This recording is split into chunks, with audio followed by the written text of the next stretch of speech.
வைத்தல நீரை கனி அப்பம் உடவள் ஒரு கப்பிய கரிமுகன் அடிவேணி கற்றிடும் அடியவர் புத்தியில் உரைபவர் கற்பகமன விழி கடிதேகும் தமும் மதியமும் வைத்திடும் மரன் மகன் மற்பொருதிரள் புய மத யானை மத்தள வைரனை உத்தமி புதல்வனை மற்றவில் மலர் கொடு பணிவேனே முத்தமிழ் அடவினை முப்படு கிரிதனில் முற்பட எழுதிய முதல்வோனே முப்போரம் எரிதாட்சிவன் உரை ரதமச்சது கொடி செய்த அதிதீரா துயரது கொடு சுப்பிரமணிபடும் அப்புணம் அதனிடை இவமாகி அக்குற மகளுடன் அச்சிறு முருகனை அக்கணமனவர்கள் பெருமா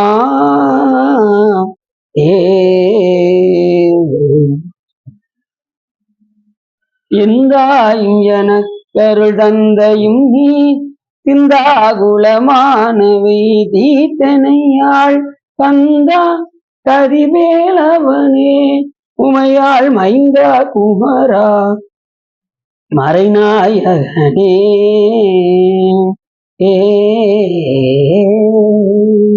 பொழியர்கோன் பொழித்த புகழியர்கோன் கடல் போற்றி ஆளிமிசை கல்மிதப்பில் அணிந்த வீரான் அடி போற்றி வாழி திருநாவலூர் வந்தொண்டர் பதம் போற்றி ஊழிவழி திருவாத உரர் திருத்தால் போற்றி. எல்லாம் வல்ல சிவகாமியம்பாளுடனாகிய வைத்தியநாத சுவாமியுடைய பெரும் கருணையினாலே நாம் இன்று சிவ தர்மோதரத்தில் ஐவகை யாகவியல் பற்றி தொடர்ந்து சிந்திப்பதற்கு திருவர்களும் குருவர்களும் அடியாரர்களும் கொண்டியுள்ள ஆறுருவாய பிறப்பெற வேண்டும், பக்தியையும் பெற வேண்டும். சீருருவாய சிவபெருமானே செங்கமல மலர் போல் என் ஆறுருவாய என் ஆரமுதே உன் அடியவர் தொகை நடுவே ஓருருவாய நின் திருவருள் காட்டி என்னையும் உய்ய கொண்டருளே என்று அற்புதமாக மாணிக்கவாச பெருமான் கூறுகின்றார். என்ன சொல்ல வருகின்றார் என்று சொன்னால், ஆறு உருவாய பிறப்பு என்று கூறினார். இந்த பிறப்பு நமக்கு எதன் மூலமாக வந்தது என்று சொன்னால், நம் வினைப்பயன் காரணமாக இந்த மாயினால் வந்த உடம்பு. இந்த உடம்பு ஆரம்பத்துல நம்மளுடைய உடம்புடைய பாடியினுடைய வெயிட் என்ன அப்படின்னா, அருகு நுனி பனி நனைய அப்படின்பாரு அருமையா இருக்கும். நம்ம பாடியினுடைய மொத்த வெயிட் எவ்வளவு? அருகம்புள்ளுடைய நுனி இருக்கு பார்த்தீங்களா, அதுல பனி துளிப்பட்ட எப்படி இருக்கும், அதுதான் நம்ம பாடியோட வெயிட். தாயுடைய கருவுக்கு போகும்போது அதுதான் நம்ம பாடியோட வெயிட். இப்ப நம்ம ஒவ்வொருத்தரும் எத்தனை கிலோ இருக்கும்? நான் 50ங்க, நான் 60ங்க, நான் 70ங்க. இதெல்லாம் என்ன காரணம்னா, அது உணவு அருந்தி அருந்தி வளர்ந்த உடம்பு. அப்ப ஆரம்பத்துல நம்மளுடைய பாடியோட வெயிட்டு அருகு நுனி பனி நுனி. மண்ணினால் ஆக்கப்பட்ட உடம்பு. இந்த உடம்பு மண்ணிலால் ஆனது. ஏன்னா மழை துளி வழியாக அந்த உயிரானது காய் கனிகளில் நிரம்பி அதை தந்தை உண்டு, அதுக்கப்புறம் தாயின் வயிற்றில் 10 மாதம் இருந்து வருகின்றது. அப்ப எது மூலியமானா மண்ணு மூலியமா தான் எல்லாமே வரும். அப்ப இந்த உடம்பு எதனால் ஆனதுன்னா மாயினால் ஆனது. மாயிலிருந்து சாமி இந்த உடம்பை நமக்கு கொடுக்கிறாரு. இறைவன் உடம்பைத்தான் படைக்கின்றாரே தவிர உயிரை படைக்கவில்லை. உயிரை படைச்சு பாரா சாமி. சாமி உயிரை படைச்சிருந்தா இன்னைக்கு எல்லா உயிரும் எப்படி இருக்கும்? சந்தோஷமா இருக்கும், எந்த விதமான துன்பமும் படாது. சாமி உயிரை படைக்க என்னைக்கு சாமி இருக்காரோ அன்னைக்கு இந்த உயிர்களும் இருக்கின்றது. அப்ப என்று நீ அன்றுதான். என்னைக்கு சாமி இருக்காரோ அன்னைக்கே இந்த உயிர்களும் இருக்கு. இதெல்லாம் சித்தாந்தம், ரொம்ப முக்கியமான விஷயம். என்னைக்கு சாமி இருக்கின்றாரோ அன்னைக்கே இந்த உயிர்களும் இருக்கின்றன. அப்ப 2 ஒரே வயசாங்க? ஆமா, ஒரே வயசு தான். ஆனா நம்ம சிற்றறிவு, இறைவன் பேரறிவு. நாம அடங்கிய வியாபகம், அவர் முற்றுமையாகும். இப்படி எல்லாமே சாமி நமக்கு மாறாதான் இருப்பாரு. அப்ப இந்த உயிர்களுடைய அறியாமையை போக்குவதற்காக தான் சாமி என்ன பண்றாரு, நமக்கு எது அறியாமையாக இருக்கின்றது என்று சொன்னால் ஆணவம் நமக்கு அறியாமையாக இருக்கின்றது. அறியாமை ஆணவம் ஒரே வழியில சொல்லுவாரு நமது மாபதி சிவாச்சாரியர். இப்ப குருடனுக்கு கண்ணு தெரியல. குருடனுக்கு கண்ணு தெரியல. ஏன் தெரியல? வெளி உலகம் தெரியல. ஏன்னா புறை மறைச்சிருக்கு, அதனால வெளி உலகம் தெரியல. அதே போல் நமக்கு இறைவன் கண்ணுக்கு தெரியல. என்ன காரணம்? ஆணவம் மறைச்சிருக்கு, அதனால கண்ணுக்கு தெரியல. அந்த புறையை நீக்கியாச்சுன்னா எப்படி கண் தெரிகின்றதோ அதே போல ஆணவ மலத்தை நீக்கினால் நமக்கு இறைவன் வெளிப்பட்டு தோன்றுவார். அப்ப நம்ம என்ன செய்யணும்? அதை நீக்குவதற்கு என்ன வழின்னு பார்க்கணும். அந்த ஆணவ மலத்தை நீக்குவதற்கு இறைவனை சரணாகதி அடைந்தால் ஒழிய நாம் என்ன செய்ய முடியாது? இதிலிருந்து நாம் நீங்க முடியாது. ஆணவ மலத்திலிருந்து ஆணவ மலத்தை அழிக்க முடியுமான்னா அதுவும் அழிக்க முடியாது. ஆணவ மலம் என்றைக்குமே அழியாது. அது என்றும் உள்ள பொருள். பதி, பசு, பாசம். பதி என்பது இறைவன், பசு என்பது உயிர்கள், பாசம் என்பது கண்மமலம், மாயாமலம், ஆணவமலம். இது ஐந்தும் என்றும் உள்ள பொருள். இது ஆறா சொல்வதும் உண்டு. அந்த மாயையை சொல்லும் போது மாயை சுத்த மாயை, அசுத்த மாயை என்று 2 வகையாக சொல்லப்படுவதும் உண்டு. இப்ப நம்ம என்ன மாயா போனத்துல இருக்கோம் தெரியுமா உங்களுக்கு? வந்து சுத்த மாயா போனோம், அது கீழே அசுத்த மாயா போனோம், அது கீழே பிரகிருதி மாயா போகணும். இப்ப நாம இருக்கிற உலகம் எந்த உலகம்னா பிரகிருதி மாயா உலகம். இதுக்கு மேல அசுத்தமாய உலகம் இருக்கு, சுத்தமாய உலகம் இருக்கு, அதுக்கு மேல சாமி இருக்காரு. இவற்றெல்லாம் கடந்துதான் நாம எங்க போகணும்? இறைவனை போய் அடையணும். அப்ப அதுக்கு என்ன செய்யணும் அப்படின்னா வழிபாட உரைப்பாக செய்தால் நாம எல்லா தத்துவத்தையும் கடந்து எங்க போயிடலாம்? சாமி கிட்ட எளிமையாக சென்று விடலாம். அப்படி சொல்றாரு, பாருருவாய பிறப்பற வேண்டும். இந்த உடம்பு பார் உருவாய பிறப்பு, இந்த மாயினால் ஆன பிறப்பு. இது முதல்ல அற வேண்டும் அப்படின்னாரு. இதை அறுத்தால் தான், இந்த பிறப்பை அறுத்தால் தான் நாம் எங்க போக முடியும்? இறைவனுடைய திருவடியை அடைய முடியும் என்ற காரணத்தினால் பாருருவாய பிறப்பற வேண்டும். அது அறுதலுக்கு என்ன செய்யறாரு? பக்திமையும் பெற வேண்டும். அடுத்த வரையில என்ன சொல்றாரு? பக்திமை, பக்திமை அன்புடைமை. அன்பு சில நேரத்துல வேற திக்கும் செலுத்துவது உண்டு, புறத்திலும் நாம் அன்பு செலுத்துவது உண்டு. ஆனால் இறைவன் மேல் செலுத்துகின்ற அன்புதான் உண்மையான அன்பே தவிர மற்றவர்களால் வைக்கின்ற அன்பெல்லாம் பொய்யான அன்பு. நாம அந்த உண்மையான அன்பை யார்கிட்ட வைக்கணும் அப்படின்னா இறைவன் மேல் தான் வைக்க வேண்டும். இப்ப ஒரு காதலனும் காதலியும் என்ன பண்றாங்க? எம்மா நீ இல்லாம என்னால உயிர் வாழ முடியாதுமா அப்படின்னு அன்பு செலுத்துறாங்கல்ல, அந்த அன்பை யார்கிட்ட கொண்டு போய் வைக்கணும்? சாமி கிட்ட. அந்த அளவுக்கு அன்பு நமக்கு சாமி மேல வரணும். அது எப்படி வரும் அப்படின்னா அதுவும் அவர் தான் கொடுக்க முடியும்.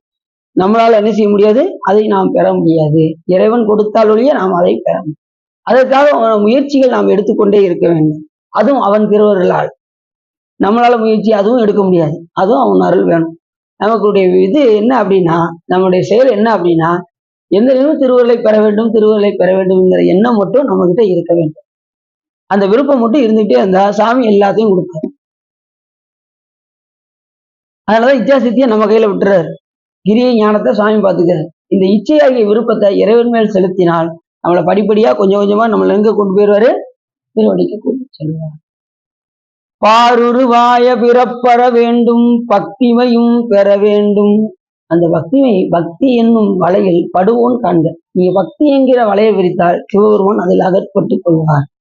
ஞானசம்பந்த பெருமானுடைய அன்புக்கு, திருநாவுக்கரசு பெருமானுடைய அன்புக்கு, சுந்தரமுசாமியுடைய அன்புக்கு, மாணிக்கவாச பெருமானுடைய அன்புக்கு சிவபெருமான் எப்படி அகப்பட்டாரோ அதே போல் நமக்கும் அகப்படுவார். அவருக்கு கிடைக்க பெறாத பொருள் கிடையாது சிவம், கிடைக்கக்கூடிய பொருள் தான். அதை நாம் எப்படி பெற வேண்டும் என்று தெரிந்து கொண்டு பெற வேண்டும், அவ்வளவுதான். சாமி அரிய பொருள் தான். அரிய பொருளே அவிநாசி அப்பா பாண்டி வெல்லமே அப்படிங்கிறாரு. அரிய பெரிய பொருள் தான், யாரும் காண கிடைக்காத பொருள் தான். மூவரும் 33 அற்று ஒளிந்த தேவரும் காணாத சிவபெருமான் தான். ஆனா அன்பு என்ற ஒன்றை செலுத்தினால் எளிமையாக அகப்பட்டுக் கொள்வார் சிவபெருமான். பக்தி வலையில் படுவோன் காண்க, அன்பு எனும்படியில் அகப்படும் மலையை. எத்தனை அருளாளர்கள் எப்படிலாம் சொல்லி வச்சிருக்காங்க. அப்ப நம்ம சாமி கிட்ட என்ன செலுத்தணும்? அன்பு. ஆசையா? ஆசை வைக்க கூடாதா? இப்படிலாம் கேட்கறீங்க அப்படிங்கிறீங்களா? ஆசை என்பது பிரதிபலனை எதிர்பார்க்கும், அன்பு என்பது பிரதிபலனை எதிர்பார்க்காது. அதனால நம்ம சாமிகிட்ட என்ன வைக்கணும்? அன்புதான். அன்பு சிவம் ஆறும் அறிகிறார், அன்பே சிவமாவது ஆறும் அறிந்தபின் அன்பே சிவமாய் அமர்ந்திருப்பாரே. திருமணத்தை அன்பும் சிவமும் 2 என்பார் அறிவிலார். அறிவிலாதவங்க என்ன சொல்லுவாங்க? அன்பு வேற சிவ வேறன்னு. அன்பே சிவம் ஆவது ஆறும் அறிகிறார், அன்பே சிவமாவது ஆறும் அறிந்தபின் அன்பே சிவமாய் அமர்ந்திருப்பார். அன்பே சிவமாய் அமர்ந்திருப்பார். அப்ப அன்பு வேற சிவ வேறன்னு பிரிச்சு பார்க்க கூடாது, 2 ஒண்ணுதான். அது ஒரே தன்மையாக இருக்கக்கூடியது. அன்பு. அது மாதிரி தமிழும் சிவத்தையும் பிரிக்க முடியாது, ரெண்டும் ஒண்ணுதான். தமிழாகவே சிவம் இருப்பார். இது அவங்களுக்கு அப்படி பாருருவாய பிறப்பெற வேண்டும், பக்திமையும் பெற வேண்டும், சீருருவாய சிவபெருமானே. சீர், என்னுடைய சீர் எல்லையில்லாதது. சீர் அத எண்ணிலிருந்து எல்லை இல்லாதானே நின் பெரும் சீர்ன்னு சொல்றோம்ல நம்ம சிவபுராணத்துல. இறைவனுடைய புகழெல்லாம் நம்ம சொல்லி முடியுமா? எத்தனை பிறவி எடுத்தாலும் அவனுடைய புகழ் போய்கிட்டே தான் இருக்கும். எத்தனை நூல்கள் சொன்னாலும் அவனுடைய புகழ் பெருமைக்கு கொஞ்சம் கூட குறைவில்லாம நூல்கள் இருந்து கொண்டே தான் இருக்கும் சாமியுடைய புகழுக்கு. அதனாலதான் அவனுடைய திருமேனியே புகழ், அவன் புகழே திருமேனி தான். அப்படிப்பட்ட பெருமையுடையவர் சிவபெருமான். சீருருவாய சிவபெருமானே. பெருமானே பெருமானே, உன்னுடைய எல்லையில்லாத சீர் எப்படிப்பட்டது தெரியுமா சாமி? நீ எவ்வளவு பெருமை உடையவன் தெரியுமா அப்படின்னு மாணிக்கவாச பெருமான் சொல்றாரு சிவபெருமானை பார்த்து. அப்படியாப்பா அப்படின்னு சிவபெருமான் கேட்க, அவர் பாட சிவபெருமான் கேட்க, செங்கமல மலர் போல். அடுத்து சீருருவாய சிவபெருமானே செங்கமல மலர் போல். இப்ப என்னாருருவாய என்னாரமுதே அப்படின்னு சொல்லும் போதே செங்கமல மலர் போல சாமியுடைய திருமேனி விளங்குகின்றது. சாமியுடைய திருமேனியை சொல்லும் போது எப்படி சொல்லலாம் அப்படின்னா, அவர் செம்பொருள். சிவபெருமான் எப்படிப்பட்ட பொருள்? செம்பொருள். பிறப்பு என்னும் பேதைமை நீங்க சிறப்பு என்னும் செம்பொருள் காண்பது அறிவு. இந்த பிறப்பு நீங்கன்னா செம்மையுடைய பொருளாகிய சிவபெருமானை சார்ந்தால் ஒழிய நமக்கு என்ன வராது? பிறப்பு போகாது. சிறப்பு என்னும் செம்பொருள் காண்பது அறிவு. எப்பொருள் எத்தன்மையதாயும் அப்பொருள் மெய்ப்பொருள் காண்பது அறிவு. அப்படி நம்முடைய செயல்கள் இருக்க வேண்டும். அப்படி சாமியுடைய திருமணி எப்படி இருக்கு அப்படின்னு கேட்டா, செங்கமல மலர் போல் செந்தாமரை காடு அணையவேன் தனிச்சுடரே இரண்டு மீறி தனியனேற்கே என்று யார் சொல்றா? மாணிக்கவாச பெருமான் சொல்ற. சிவருடைய திருமேனி செந்தாமரை காடு அணைய மேனி தனிச்சுடர். செந்தாமரை காட்டுல போனா எல்லாம் எப்படி இருக்கும்? செக்கச்சவேன்னு மலர்கள் இருக்குமா? அது போல சாமியுடைய திருமேனி எப்படி இருக்குமா? செக்கச்சவேன்னு. அப்ப கிள்ள ரத்தம் வருமா சிவா அப்படின்னு கேட்கக்கூடாது. சாமி எப்படிப்பட்டவரு? அவர் செக்கச்சவேன்னு தான் இருப்பாரு. ஆனா கிள்ள ரத்தம் வராது. ஏன்னா மாயினால உடம்பு இறைவனுக்கு கிடையாது, நமக்கு தான் மாயினால உடம்பு. இறைவனுக்கு மாயை உடம்பே கிடையாது. அவர் எல்லாவற்றையும் கடந்தவர். அவருக்கு சரீரம் இன்னொன்னா சாமிக்கு உருவமே கிடையாது, நமக்காக தான் உருவம் தாங்கி வர்றாரு. அப்படிப்படி ஸ்டெப் ஸ்டெப்பா வர்றாரு. அது மேல இருந்து பரவலியா இருந்து அப்புறம் பரசிவனும் பராசிவன் பரசவனும் பராசக்தியுமா ஆகுறாரு. அப்புறம் சிவமும் சக்தி ஆகுறாரு.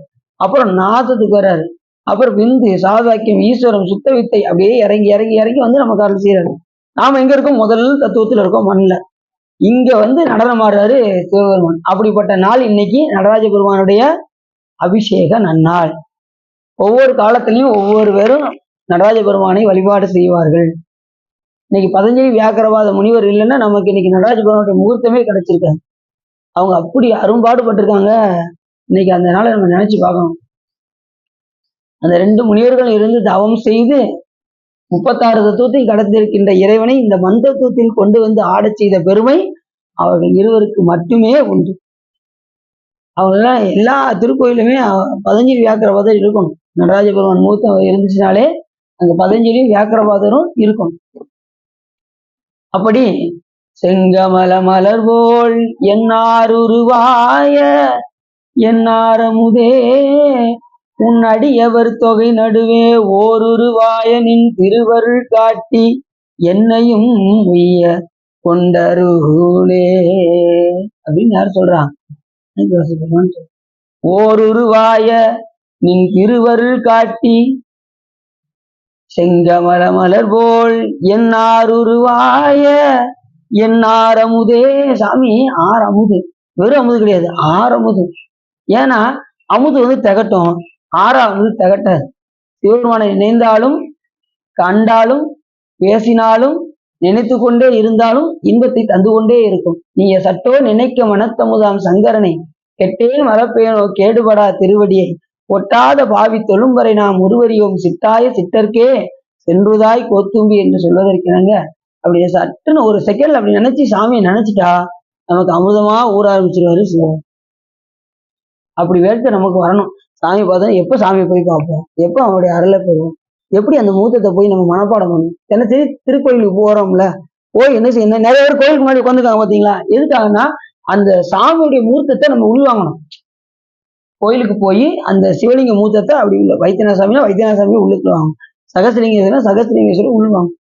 உள்வாங்கி நாம எப்ப நினைக்கணும்னா முதல்ல சாமி போய் தரிசனம் பண்ணிட்டு ஒரு சுத்தி எல்லாம் வந்து உட்காந்து ஜெபம் பண்ணீங்க பாத்தீங்களா, அந்த நேரத்துல சுவாமி முகூர்த்தத்தை நினைக்கணும். நினைச்சு நீங்க அஞ்செழுத்த சொல்லணும். சொன்னா அதனுடைய ஆற்றல் பன்மடங்கு அனந்த கோடி மடங்கு உங்களுக்கு பெறும். புரிஞ்சுச்சா?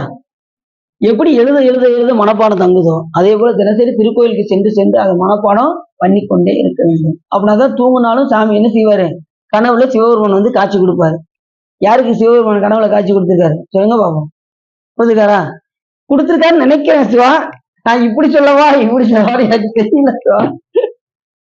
கொடுப்பாரு. நீங்க இந்த மாதிரி நினைத்தால், இந்த மாதிரி வழிபாடு செய்தால் சாமி கண்டிப்பா என்ன செய்வாரு, இல்லைன்னா உலக சிந்தனையே தான் வரும். கனவுல நடக்கின்ற காரியங்கள் உண்மையா பொய்யா? கனவுல வருதுல, கனவுல ஏதோ எத்தனையோ வருது, நல்லது வருது, ஓரளவு இல்ல உண்மை. ஏதோ ஒரு பிறவில நீங்க அதை அனுபவிச்சிருப்பீங்க, அதுதான் உங்களுக்கு கனவு. நேரில் நடக்கணும், உண்மை ஏதோ ஒரு பிறவில அது நடந்திருக்கும், அதுதான் நமக்கு கனவுல வரும். ஏன்னா பெரிய புராணத்துல முக்காவாசி சாமி பல பேருக்கு கனவுலயே தான் தோன்றி சொல்லியிருக்காரு. அப்ப பெரிய புராணம் பொய்ன்னு ஆயிரும். அப்ப கனவுல சொல்லக்கூடிய எல்லாமே என்னதாக இருக்கும், உண்மை. ஏதோ ஒரு காட்சி, அதாவது காட்சிகள் வேணா காலங்கள் வேணா மாறி இருக்கலாம், ஆனா காட்சிகளும் மாறி இருக்கலாம், ஆனா நடந்த சம்பவம் உண்மையா இருக்கும். இப்ப ஒருத்தருக்கு மாடு முட்டுற மாதிரியே கனவு வருதுன்னு வச்சுக்கோங்க, ஏதோ ஒரு மாடு முட்டி இருக்கும், அதுதான் கனவுல வரும். பேய் அடிக்குதுன்னு வச்சுக்கோங்க, அது ஏதோ ஒரு பேய் அவனுக்கு அடிச்சிருக்கு, அதனாலதான் அவனுக்கு கனவுல வரும். இப்படி எல்லாமே அதுக்குத்தான் நாம அந்த மாதிரி எல்லாம் சிந்தனை போகாம சிவபெருமானை உட்கார்ந்து சிந்திச்சுக்கிட்டே இருந்தோம்னா, எதை நீங்க அதிகமா சிந்திக்கிறீங்களோ அதுதான் உங்களுக்கு கனவாக வரும். உலகத்தை அதிகமாக நினைச்சீங்கன்னா கனவுல முழுவதும் சொந்தக்காரங்களா வருவாங்க, வாங்க எப்ப வந்தீங்க அப்படின்னு கனவுல முழுவதும் அவங்கதான் நீங்க கேட்டுக்கிட்டே இருப்பீங்க. அப்ப கனவுல யார நினைக்கணும், அவரே நினைந்து உறங்கினால் நமக்கு கனவுல வருவாரு. அவரை நினைச்சு உறங்கலை அப்படின்னா நிறைய பேர் பாத்தீங்கன்னா செல்போன் பார்த்துட்டு உறங்கவே செய்யறாங்க. அதனால பெரும்பாலும் கனவுல யார் வருவா, செல்போன் தான் கனவுல வருது, அது அதிகம். அதனால குடும்ப அளவுக்கு நாம என்ன செய்யணும், அதுல இருந்து நாம் நீங்க வேண்டும். பாருருவாய பெறப்பெற வேண்டும், பக்திமையும் பெற வேண்டும், சீருருவாய சிவபெருமானே செங்கமல மலர் போல் என்னாருருவாய என்னாரமுதே உன் அடியவர் தொகை நடுவே. என்ன சொன்னாரு, உன் அடியார் தொகை நடுவுல நான் இருக்கணும் சாமி. எப்படி அந்த பாட்டிலையும் கேட்டாரோ அதே போல பெருமானே உன்னை நான் நினைக்கிறேன்னா நான் என்ன செய்யணும், அடியார் நடுவுல நான் இருக்கணும், இருந்தா தான் நான் உன்னை சிந்திக்க முடியும். அடியார் கூட்டம் இல்லைன்னா நான் என்ன செய்ய முடியாது, வழிபாடு செய்ய முடியும். உன் அடியவர் தொகை நடுவே ஓருருவாயனின் திருவருள் காட்டி என்னையும் உய்ய கொண்டருளே. பெருமானே உன்னுடைய திருவருள் எனக்கு எப்ப கிடைக்கும், எனக்கு எப்ப கிடைக்கும், திருவருள் காட்டி என்னையும் உய்ய கொண்டருளே அப்படிங்கிறாரே மாணிக்கவாசகர். அவர் ஆட்கொள்வாரா கொல்ல மாட்டாரா? இப்படி அன்பு செலுத்தினா சாமி ஆட்கொள்ளாம எங்க போவாரு, அவர் எங்கேயும் போக மாட்டார். அவர் ஆட்கொள்வதற்கு தான் தயாரா இருக்காரு. நம்ம கொஞ்சமாவது முனைப்ப போனோம்னா சாமி என்ன செய்வாரு, இழுத்துருவாரு. காந்தம் பக்கத்துல எது போகணும், இரும்பு கொஞ்சமாவது பக்கத்துல போனோம்னா அது இருக்கும். நான் இந்த இடத்துல தான் இருப்பேன் அப்படின்னா அது இருக்காது, பக்கத்துல கொஞ்சம் நெருங்கி போக அப்படி இருக்கும். ஈர்த்தி என்னை ஆட்கொண்ட எந்தை பெருமான் கூர்த்தமை ஞானத்தால் கொண்டுணர்வா தம் கருத்தின் நோக்கரிய நோக்கே நுணுக்கரிய நுண்ணுணர்வே போக்கும் வரவும் புணர்வும் இல்லா புண்ணியனே காக்கும் எம் காவலனே காண்பு அறிய பேரொழியே ஆற்றிந்த வெள்ளமே அத்தா மிக்காய் நின்ற தோற்ற சுடரொழியாய் சொல்லாத நுண்ணுணர்வாய். நீ எப்படி பாடுற, இந்த மாதிரில யாரும் எழுத முடியாது இந்த மாதிரி பாடலாம். அப்படி இந்த பாட்டுல மிக அற்புதமாக என்ன சொல்றாரு, முதல்ல என்ன சொன்னாரு, சாமி இந்த பிறப்பு வர வேண்டும், அப்படியாப்பா சரி வேற என்ன வேணும்னாரு, பக்திமையும் பெற வேண்டும், அப்படியா சரி வேற என்ன வேணும் அப்படின்னாரு. சீருருவாயின் சிவபெருமானே செங்கமல மலர்போல் என் ஆறுருவாயே என் ஆரமுதே, சரி இருக்கட்டுமா சொல்லு அப்படின்னாரு சாமி. செங்கமல மலர்போல் ஓருருவாயனின் திருவருள் காட்டி என்னையும் உய்ய கொண்டருளே அப்படின்ட்டாரு. அப்படியாப்பா சரி ரைட்டு உய்ய கொண்டுருவோம் அப்படின்னு சொல்லி ஆட்கொண்டுட்டார். யாரா மாணிக்கவாசகர். அவர் கேட்டது எல்லாத்தையும் செஞ்சுட்டாரு சாமி. நம்ம எதை கேட்கிறோமோ அதை சாமி கொடுக்குறாரு. வேண்டுவாருக்கு வேண்டுவன ஈவான் கண்ட. நம்ம எதை கேட்கிறோமோ அதை கொடுப்பாரு. எனக்கு பங்களா வேணும் அப்படின்னா அதையும் கொடுத்துருவாரு. ஆனா அதுக்கு ஒரு பிறவி வரும். எனக்கு ஒரு ஆண் குழந்தை வேணும் அப்படின்னா அதுக்கு சிவபெருமான் கேரண்டி கிடையாது. அதுக்கு ஒரு பிறவியை கொடுத்து கூட அனுமதிக்க வைக்கலாம். இல்ல எடுத்த பிறவிலே கொடுக்கறனாலும் கொடுக்கலாம். எடுத்த பிறவிலே கொடுக்கறனாலும் கொடுக்கலாம். இல்ல நம்ம புண்ணிய போகத்துக்கு தகுந்தவாறு வெயிட் பண்ணி கொடுக்கறனாலும் கொடுக்கலாம். அது வந்து ஒரு ரொம்ப ஏழை, ஆனா பணக்காரன் ஆகணும்னு அவனுக்கு ரொம்ப ஆசை. பணக்கார வீட்டுல பிறக்கணும்னு ரொம்ப ஆசை. ஆனா அவன் என்ன பண்ணாரு, இவனுடைய புண்ணிய கணக்கெல்லாம் எடுத்து அவன் இறந்து போயிடுறான். அவனால பணக்காரன் ஆகவே முடியல. அவனுடைய வினயசத்தினால என்ன ஆயிடுறான், இறந்து போயிடுறான். இவன் மறந்துட்டான். யாரு, இந்த உயிர் வந்து மறந்துருச்சு. பணக்காரன் ஆகணும்னு சொல்லிட்டு மறந்து இறந்து போயிடுச்சு. ஆனா சாமி கூட இருக்காரா, அவர் கருத்துல வச்சிருப்பார். மறுபிறவியில கருவுல இருந்து வளர்ற வரைக்கும் காரிலேயே போய்கிட்டு இருக்கும் அந்த உயிர். நல்ல உயர்ந்த இடத்துல செல்வ செழிப்போடு பிறக்குமாறு சிவபெருமான் செய்யும். நம்ம எது கேட்டாலும் கொடுத்துருவாரு. ஆனா நம்மளுடைய விண்ணப்பம் அதுவாக இருக்கக்கூடாது. ஏன்னா பிறவின்னு வந்துருச்சுனாலே துன்பம் கண்டிப்பாக வரும் என்பதை மறந்துடக்கூடாது. இன்ப துன்பம் மாறி மாறி வந்து கொண்டே இருக்கும். ஆகையினாலேதான் நமது அருளாளர்கள் எல்லாம் பிறவாமை வேண்டும்னு கேட்டாங்க. இங்க வந்துட்டாலே என்ன வந்துடும், இன்ப துன்பம் மாறி மாறி வந்துகிட்டே தான் இருக்கும். அதனாலதான் பாருருவாய பிறப்பு அற வேண்டும் அப்படின்னு அருளாளர்கள் பிறப்பற வேண்டும், பக்திமியம் பெற வேண்டும். சீருருவாய சிவபெருமானே செங்கமல மலர்கோல் என் ஆறுருவாய என் ஆறுமுதே உன் அடியவர் தொகை நடுவே ஓருருவாய் என்னும் திருவருள் காட்டி என்னையும் உய்ய கொண்டருளே அப்படின்னு அற்புதமாக சொல்கின்றார் இந்த பாட்டில். இப்போது நம்ம சிவ தர்மோத்தரத்துல அடுத்த பாடல் நம்ம பார்க்க போறோம். ஒளியினுடைய மாணிக்கத்தை கை கொண்டாருக்கு மகிழ்ச்சியை அன்றி துயரும் உண்டோ, அதுபோல தெளிவுடைய ஞான யோக சித்தத்தார்க்கும் இன்பமே அன்றி துன்பமும் உண்டோ, புள்ளிய நிறத்தையுடைய அம்மிக்கல் முதலியவற்றை சுமந்தாருக்கு விளையால் எழுதும் பொருளோ அர்த்தம். அதனை சுமந்தவருக்கு துயரமோ மிகுதியாகும். அதுபோல பூசை சவம் தியானம் எனப்படும் பரந்த கண்ம நிலையில் நிற்பாருக்கு பெரும்பலமாக்கும் அடையும் துயரம் பெரிது. இப்ப என்ன சொல்ல வர்றாருன்னா, மாணிக்கத்தை கை கொண்டாருக்கு மகிழ்ச்சியா இருக்கும். மாணிக்கத்தை கையில வச்சிருந்தா மகிழ்ச்சியா இருக்கும். ஆனா அது போல தெளிவினுடைய ஞான யோக சித்தத்தாருக்கு இன்பமே என்று துயரமும் உண்டோ. எப்படி மாணிக்கம் நம்ம கையில இருந்தா எப்படி நம்ம ரொம்ப மகிழ்ச்சியா இருக்குமோ, அதே போல சிவபெருமானை நாம் சிந்தித்தால் நமக்கு என்ன உண்டாகும். இல்ல இப்பதான் பாக்குறீங்களா,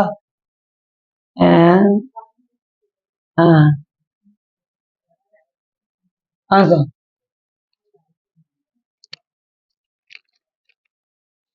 தெளிவாக இருக்கக்கூடிய ஞான யோக சித்தியை உடையவர்களுக்கு அவங்க மனம் எப்படி இருக்கும், தெளிவா இருக்கும். மாணிக்கத்தை வச்சா எப்படி மகிழ்ச்சியா இருக்கும், அதே போல சித்தத்துல சிவத்தை வைத்து அவங்களுடைய மகிழ்ச்சி எல்லை இல்லாததாக இருக்கும். யாருக்கு, ஞான யோகத்தை உடையவர்கள். எந்த நேரம் சிவபெருமானை சிந்திக்கின்றவர்களுக்கு மாணிக்கத்தை கையில் வைத்திருந்தால் எப்படி மகிழ்ச்சியாக இருக்குமோ, அது போல சிவபெருமானை நினைந்து நினைந்து அவர் எப்படி இருப்பாங்க, அவர்கள் மகிழ்ச்சியாக இருப்பார்கள். பூசை சவம் தியானம் இவை அனைத்தும் கொஞ்சம் கஷ்டமா தான் இருக்கும். ஆனா அதனுடைய பயன் எப்படி இருக்கும்னா இன்பமாக முடியும். இப்ப நீங்க ஒரு 5 நிமிஷம் தியானம் பண்றீங்கன்னு வச்சுக்கோங்க. ஒரு 5 நிமிஷம் இப்படி தியானம் பண்ணும்போது உங்களுக்கு என்ன ஆகும், ஒரு 5 நிமிஷம் நீங்க உட்காந்துருப்பீங்க. எப்படி தெரியுமா உட்காந்துருப்பீங்க, அப்படின்ட்டு ஜபம் பண்ணும்போது கொஞ்சம் அங்கிட்டு அப்புறம் இப்படியும்பீங்க அப்படியும்பீங்க, அப்புறம் கொஞ்சம் குனிப்பீங்க, இன்னும் கொஞ்ச நேரம் உட்காருவோமா வேண்டாமா நினைப்பீங்க. அப்படி பலவாறு சிந்திப்பீங்க. அப்படி தியானம் பண்ணும்போது பூஜை பண்ணும்போது ஒரு 2 மணி நேரம் உட்காரணும். 2 மணி நேரம் உட்காரவொன்னு என்னென்ன நினைப்பீங்கன்னா, எப்படா பூச முடியும் அப்படிங்கிற நினைப்பெல்லாம் சில பேருக்கு வரும். சில பேருக்கு, பல பேருக்கு கிடையாது, சில பேருக்கு. அடியின் மாதிரி ஒரு ஆளுக்கெல்லாம் ஏன்னா உண்மையை சொல்லிடணும்ல, நம்ம பொய் சொல்லக்கூடாது. எப்ப பூசை அப்படின்னு அடின்னு நினைச்சிருக்கேன். ஆனா பூஜை நேரத்துல எந்திக்க கூடாது. நல்ல ஆழ்ந்த சிந்தனையோட பூஜை செய்யணும். என்ன உடனே முடிக்கணும்னு நினைக்க கூடாது. அதிகமாக இறைவனை நினைக்க வேண்டும், இறைவனோடு பேச வேண்டும். இறைவனோடு அதிகமாக பேசக்கூடிய நேரம் எது என்று கேட்டால் சிவபூஜை. சிவபூஜையில சாமி கிட்ட பேசணும். அந்த பாட்டுல சொல்ற சிவனும் நாமும் தனக்கே உடைய செம்மேனியம்மான் அவன் என்னை ஆட்கொண்டு அழித்திடும் யாமாகி அவன் தனையான் பவனனும் நாமும் பிடித்து திரிந்து பன்னால் அழைத்தால் பன்னால் அழைப்பொழியான் என்றொரு நாள் எதிர்ப்படுமே என்று சொல்வதற்கெனங்க சாமி ஒரு நாள் கண்டிப்பா அந்த மூத்தத்திலிருந்து வந்து அருள் செய்வார் அப்படின்னு நம்ம வரலாறுகள் சொல்றாங்க. அப்ப தினசரி அன்றாட சிவ பூஜையில அவரை கூப்பிட்டுக்கிட்டே இருந்தா, சாமி சாமி அருள் செய்ன்னு சொல்லிட்டே இருந்தா ஒரு நாள் கண்டிப்பா வந்து அருள் செய்வாரா செய்ய மாட்டாரா? கட்டாயம். அந்த அளவுக்கு நீங்க ஒன்றணும் சாமி கிட்ட. அதுலயே திருமுறை பாடும்போது சாமி கிட்ட கண்ணீர் வடிச்சிடணும். எதுக்கோ கண்ணீர் வருதுல்ல, நமக்கு எதுக்கோ கண்ணீர் வருதுல்ல. ஒரு துஷ்டி வீட்டுக்கு போனா உடனே வந்துருது கண்ணீர். துஷ்டி வீட்டுக்கு போனா ஆட்டோமேட்டிக் கண்ணீர் வந்துருது. அது வந்து அவங்களுடைய எப்படி அந்த துஷ்டி வீட்டுக்கு போகும்போது அவங்க செஞ்ச உபகாரங்களா நினைச்சு உங்களுக்கு கண்ணீர் வருதுல்ல, எப்படிப்பட்ட மனுஷன் இப்படி போயிட்டாரு அப்படின்னு சொல்லி உங்களுக்கு எப்படி கண்ணீர். அதே போல சிவபெருமான்ட்ட வந்து என்ன செய்யணும், எவ்வளவு உபகாரம் செஞ்ச பெருமான் இப்படி இருக்காரு, நாம இப்படி இருக்கோமே, அவன் எப்படி உயர்ந்தவன், நாம இப்படி தாழ்ந்து இருக்கோமே, அவன் நிலை அடைவதற்கு நாம என்ன செய்ய வேண்டும், நாம எப்படி இருந்து நம்மளை இந்த நிலைக்கு உயர்த்தி இருக்காரு, நம்மளோட கீழானவங்க எல்லாம் எப்படி எல்லாம் இருக்காங்க, நம்மளை சாமி எப்படி வச்சிருக்காரு அப்படிங்கிற உபகாரத்தெல்லாம் நினைக்க நினைக்க நினைக்க வருமா வராதா கண்ணீர்? கண்டிப்பா வரும். அதை நினைக்கணும். அழுதால் உன்னை பெறலாமே யானே பொய் என் நெஞ்சும் பொய் என் அன்பும் பொய் அப்படி சொல்லணும். நான் எவ்வளவு அன்பு இருக்கு தெரியுமா, நான் சிவபெருமான்ட்டு அவ்வளவு அன்பு வச்சிருக்கேன், தினசரி 4 தடவை கோயிலுக்கு போறேன்னா பாத்துக்கோங்களேன் அப்படின்னு வச்சுக்கோங்க. இந்த அடியன் மாதிரி உள்ள ஆளுகள்லாம் நாங்க 3 தடவை கோயிலுக்கு போறேன்னு சொல்லிட்டோம்னா அடுத்த நிமிஷம் நம்ம போகவே விட மாட்டேங்கிறது சாமி. இதுதான் சொல்லக்கூடாதுங்கிறது அவங்களுக்கு. அதாவது எதுவுமே சாமியோட திருவருள்ல தான் இருக்கு. நம்மளால ஆகக்கூடிய காரியம் ஒண்ணுமே ஒரு தடவை கோயில் போக வைக்கிறது சாமியோட திருவருள் தான் என்ன செய்ய முடியும். அதாவது நான் யார்ட்டையும் போய் நான் இத்தனை தடவை கோயில் போறேன், நான் 6 காலம் பூசை பண்றேன், நான் 3 காலம் பூசை பண்றேன், நான் 3 மணி நேரம் பூசை பண்றேன், 5 மணி நேரம் பூசை பண்றேன் அப்படின்லாம் சொல்லாதீங்க. உங்களுக்கு சிவபெருமான் எவ்வளவு நேரம் கொடுத்திருக்காரோ அதை பயன்படுத்துங்க. பயன்படுத்தி சிவபெருமான் மேல் அன்பு செலுத்துவதற்கான வாய்ப்பை தேடிக்கொள்ளும். அதானா சரி. அப்படி இந்த பாட்டுல சொல்றாரு, பூசை ஜபம் தியானம் பரந்த கண்ம நிலையில் நிற்பாருக்கு பெரும். அதாவது மற்றதெல்லாம் எப்படி இருக்கும்னா அது வந்து ரொம்ப கஷ்டமா தான் இருக்கும். ஆனா அதனுடைய பயன் எப்படி இருக்கும்னா முடிவு மிகுந்த பலனை தரும், மிகுந்த மகிழ்ச்சியை தரும். அதிக நேரம் நீங்க பூஜையில இருந்தீங்கன்னா உங்க உள்ளமானது மகிழ்ச்சி பூரிப்பில் இருக்கும். அதிகமாக ஜபம் செய்தீர்கள் உங்களுடைய அன்பு அதிகமாக ஆகும், உங்களுக்கு மகிழ்ச்சியாக இருக்கும். மகிழ்ச்சியிலும் பேரிந்த மகிழ்ச்சியாக இருக்கும். சிவபெருமானை நினைத்தான். சட்டம் நினைக்கும் மனத்தகுதாம் சங்கரனை கெட்டேன் மறைப்பேனோ கேடுபடா திருவடி ஒட்டாத பாவி தொழும்புரை நாம் ஒருவரையும் சித்தாய சித்தருக்கே சென்றுதாய் கோத்தும்பி என்று சொல்வதற்கிணங்க அந்த அளவுக்கு சாமி மகிழ்ச்சியை நமக்கு தந்தது. அடுத்த பாடல் சொல்றது, சிறப்பினுடைய சிறந்த பரசிவன் ஒருவன் தெரிந்த பரமசிவன் ஞானி உறைந்த வெள்ளை விற்கோடி அளவும் பாவம் ஒழித்திடும் விரை நிறைந்த கங்கை நிகழிடத்து இங்கு 1000 ஆறளவு மறைந்த வளவில் அருவினத்துள் அகலும் பாவம் அரண் புரிக்கே. இவ என்ன சொல்ல வர்றாருன்னா, சிவபெருமானை அதிகமாக சிந்திக்கக்கூடிய அந்த பரம ஞானிகள் அவங்களுடைய வினை எப்படி இருக்குமா, எல்லைக்கு கோடி விற்கடை அளவும் நீரால் நிறைந்த கங்கை நதி விளங்கும் எல்லை 60,000 விற்கடை அளவும் சிவாலயத்து எல்லைக்கு 30,000 விற்கடை அளவும் பாவம் அப்படி தொலைவில் போயிருமா, அகலுமா. யாருக்கு? பரம ஞானிகளுக்கு. பக்கத்திலே நிக்காதான், 16,000 யோசனை தொலைவு பாவமானது விலகி இருக்கும். அப்ப மறுபடியும் விலகி இருக்கும் அப்படின்னா அப்ப மறுபடியும் வருமா அப்படின்னா, சிவபெருமான சிந்திப்பதை விட்டுட்டோம்னா மறுபடியும் பாவம் வந்து என்ன வந்துடும். ஓகே, சிவத்தை சிந்திக்கிற வரைக்கும் எப்படி இருக்கும், சிவபெருமானை சிந்திக்க சிந்திக்க சிந்திக்க சிந்திக்க சாமி உள்ளத்துல இருந்து பூரிப்பு கொடுத்துக்கிட்டே இருப்பாரு. பாவம் வந்து விலகிக்கிட்டே இருக்கும். ஒரு இப்ப சொன்ன பாத்தீங்களா, இத்தனை விற்கோடி அளவு அது பாவம் விலகி இருக்கும். அவரை மறக்க நினைச்சோம்னா அடுத்த நிமிஷம் என்ன ஆயிரும், வினை பயன் நம்ம கூட சேர ஆரம்பிச்சு. அப்ப நம்ம இடையராது நாம என்ன செய்யணும், இறைவனை சிந்தித்துக் கொண்டே இருக்க வேண்டும் அப்படின்னு சொல்றாரு. அடுத்த பாட்டு சொல்றாரு, நிலை பெற்று இருக்கும் பதி என்னும் பொருள் ஒன்று உண்டென்று உள்ளத்தில் உச்சி இருந்த பெரியவர்கள் ஆடும் புனல் பூமியில் உள்ளார் யாவருக்கும் கங்கை முதலிய பெரிய தீர்த்தங்களாம் அன்னோர் பொருந்தும் எல்லையை சிவத்தலமாம் பொறுமையாக பாவங்கள் நீங்க எண்ணுபவர் அந்த ஞானியை தேடி நன்றாக பூசிக்கவும் அவர்கள் திருவுருவை தியானிக்கவும் பண்ண கிடக்கும். என்ன சொல்ல வர்றான்னா,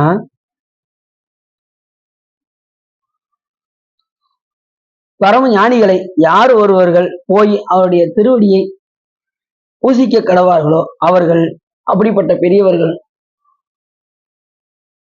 கங்கை முதலான பெரிய தீர்த்தங்களை ஆடுவதற்குண்டான புண்ணிய பலன்களை அவர்கள் அடைவார்கள் அப்படின்னு சொல்ற. அவர்கள் அன்னார் பொருந்தும் எல்லையே சிவத்தலமாகும். அப்படி யாரு அந்த பரம ஞானியை வழிபாடு செய்கின்றார்களோ அவர்கள் போகின்ற எல்லையெல்லாம் சிவத்தலமாக ஆகும். அவங்க எந்த இடமும் சிவத்தை சிந்திக்கின்ற காரணத்தினால் இவங்க இந்த அருளாளர்கள்லாம் எப்படி இருப்பாங்கன்னா, அவங்க போற இடம் தீர்த்தமா இருக்கும், அவங்க போற இடம் சிவத்தலமாக இருக்கும்.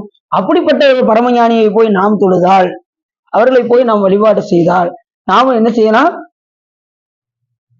மேலான நிலையை நாம் அடையலாம் அப்படின்னு சொல்ற இந்த பாட்டுல. அப்படிதான் திருநாவுக்கரசு பெருமான் பரமஞானியாக வழங்கக்கூடிய திருநாவுக்கரசு பெருமான அப்புதியடிகள் எந்த நேரமும் சிந்தித்துக் கொண்டே இருந்தார். இத்தனைக்கும் முகத்தை கூட பார்க்கலாம். அவர்களுடைய அருள் பெரும் அந்த செயலை எண்ணி, அந்த திறக்க பாடிய எண்ணினும் செந்தமிழ் அந்த திருமறை காட்டுல திறக்க பாடிய அந்த ஒரு செய்தியை கேட்டேன். ரெண்டாவது அவரை கல்லை கட்டி தூக்கி எறிந்ததும் நற்றுணையாவது நமச்சிவாய என்று மிதந்து வந்தாரா, இந்த செய்தியெல்லாம் கேள்விப்பட்டே அவர் மேல அன்பு வருது. யாருக்கு? அப்புதியடிகள். பார்க்காம அவரை குருநாதர் என்று எண்ணிக்கொண்டு தன்னுடைய பிள்ளைகளுக்கும் என்ன வைக்கிறாரு? திருநாவுக்கரசர் என்று பெயர் வைக்கிறார். ஒரு குழந்தை பிறந்தது, திருநாவுக்கரசன் வச்சாரு. ரெண்டாவது ஒரு ஆண் குழந்தை பிறகுது, அவருக்கு என்ன வச்சிருப்பாரு? இவர் மூத்த திருநாவுக்கரசு, இவர் இளைய திருநாவுக்கரசு. எப்படி பேர் வச்சுட்டீங்களா? இப்ப யாராவது அப்படி பேர் வைக்கிறாங்களா? என்னென்ன பேர் வைக்கிறாங்க? ஆம்பளை பேருக்கு எப்படி பேர் வைக்கிறாங்க? நீங்களே யோசிச்சு பார்த்துக்கோங்க. யாராவது திருநாவுக்கரசர், திருஞான சம்பந்தர், சுந்தரர் அப்படின்னு வைக்கிறாங்களா?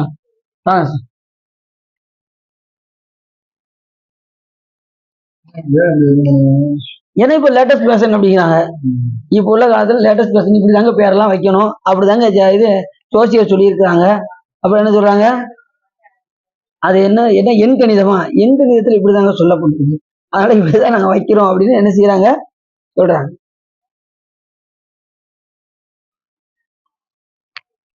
அப்படி அகத்தில் அப்படி முகத்தை பார்க்காம அப்புதியடிகளுக்கு அருள் வருகிறது என்று சொன்னால், அவரை பார்க்காமலே அன்பு வருகின்றது என்று சொன்னால், அவர் எல்லையில்லாத சிவத்தை நினைந்து கொண்டே இருக்கின்றார் என்ற காரணத்தினாலும் அவருடைய அரும்பெரும் செயல்களை எண்ணி அவர் மேல் அன்பு வருகின்றது. இப்ப நம்மளும் பாத்தீங்கன்னா, நம்ம பிள்ளைகளுக்கு திருஞான சம்பந்தர், திருநாவுக்கரசர் பேர் வச்சா நமக்கு அவங்க மேல என்ன வந்துடும்? அன்பு வந்து. அவங்க நம்ம பார்க்கும்போது எப்படி பார்ப்போம்? சிவமாக பார்ப்போம். அப்ப குடும்பமே எப்படி இருக்கும்? சிவ குடும்பமா இருக்கும். பிள்ளைகளுக்கெல்லாம் பேர் எப்படி வைக்கணும்? சாமி பேரை வைக்கணும்.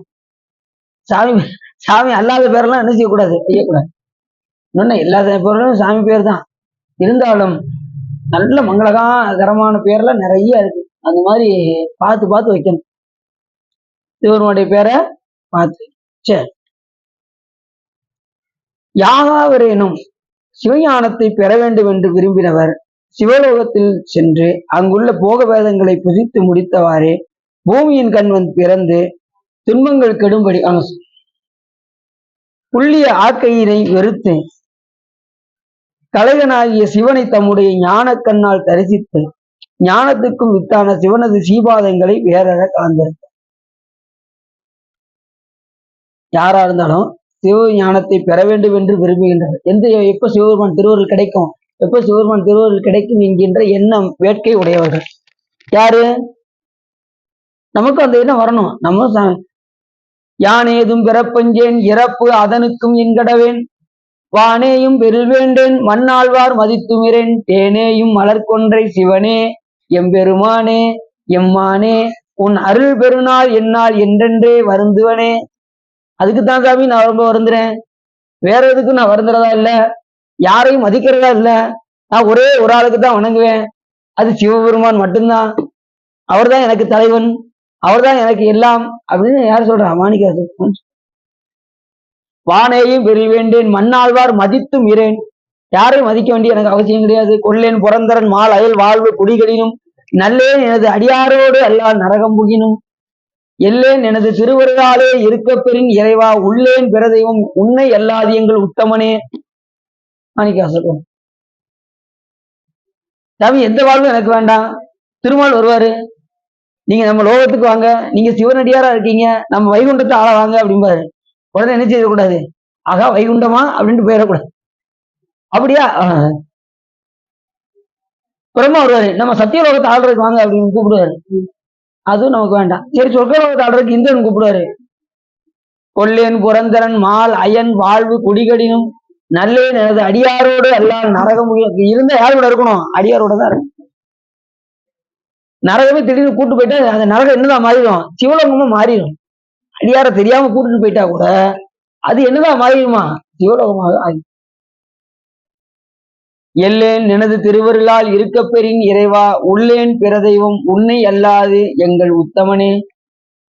திருவருளாக இருக்க பெண் இறைவா உன்னை அல்லாது எங்கள் வேற யாரும் நான் கனவுல கூட நான் செய்ய மாட்டேன், பிற தெய்வம் நினைக்க மாட்டேன்.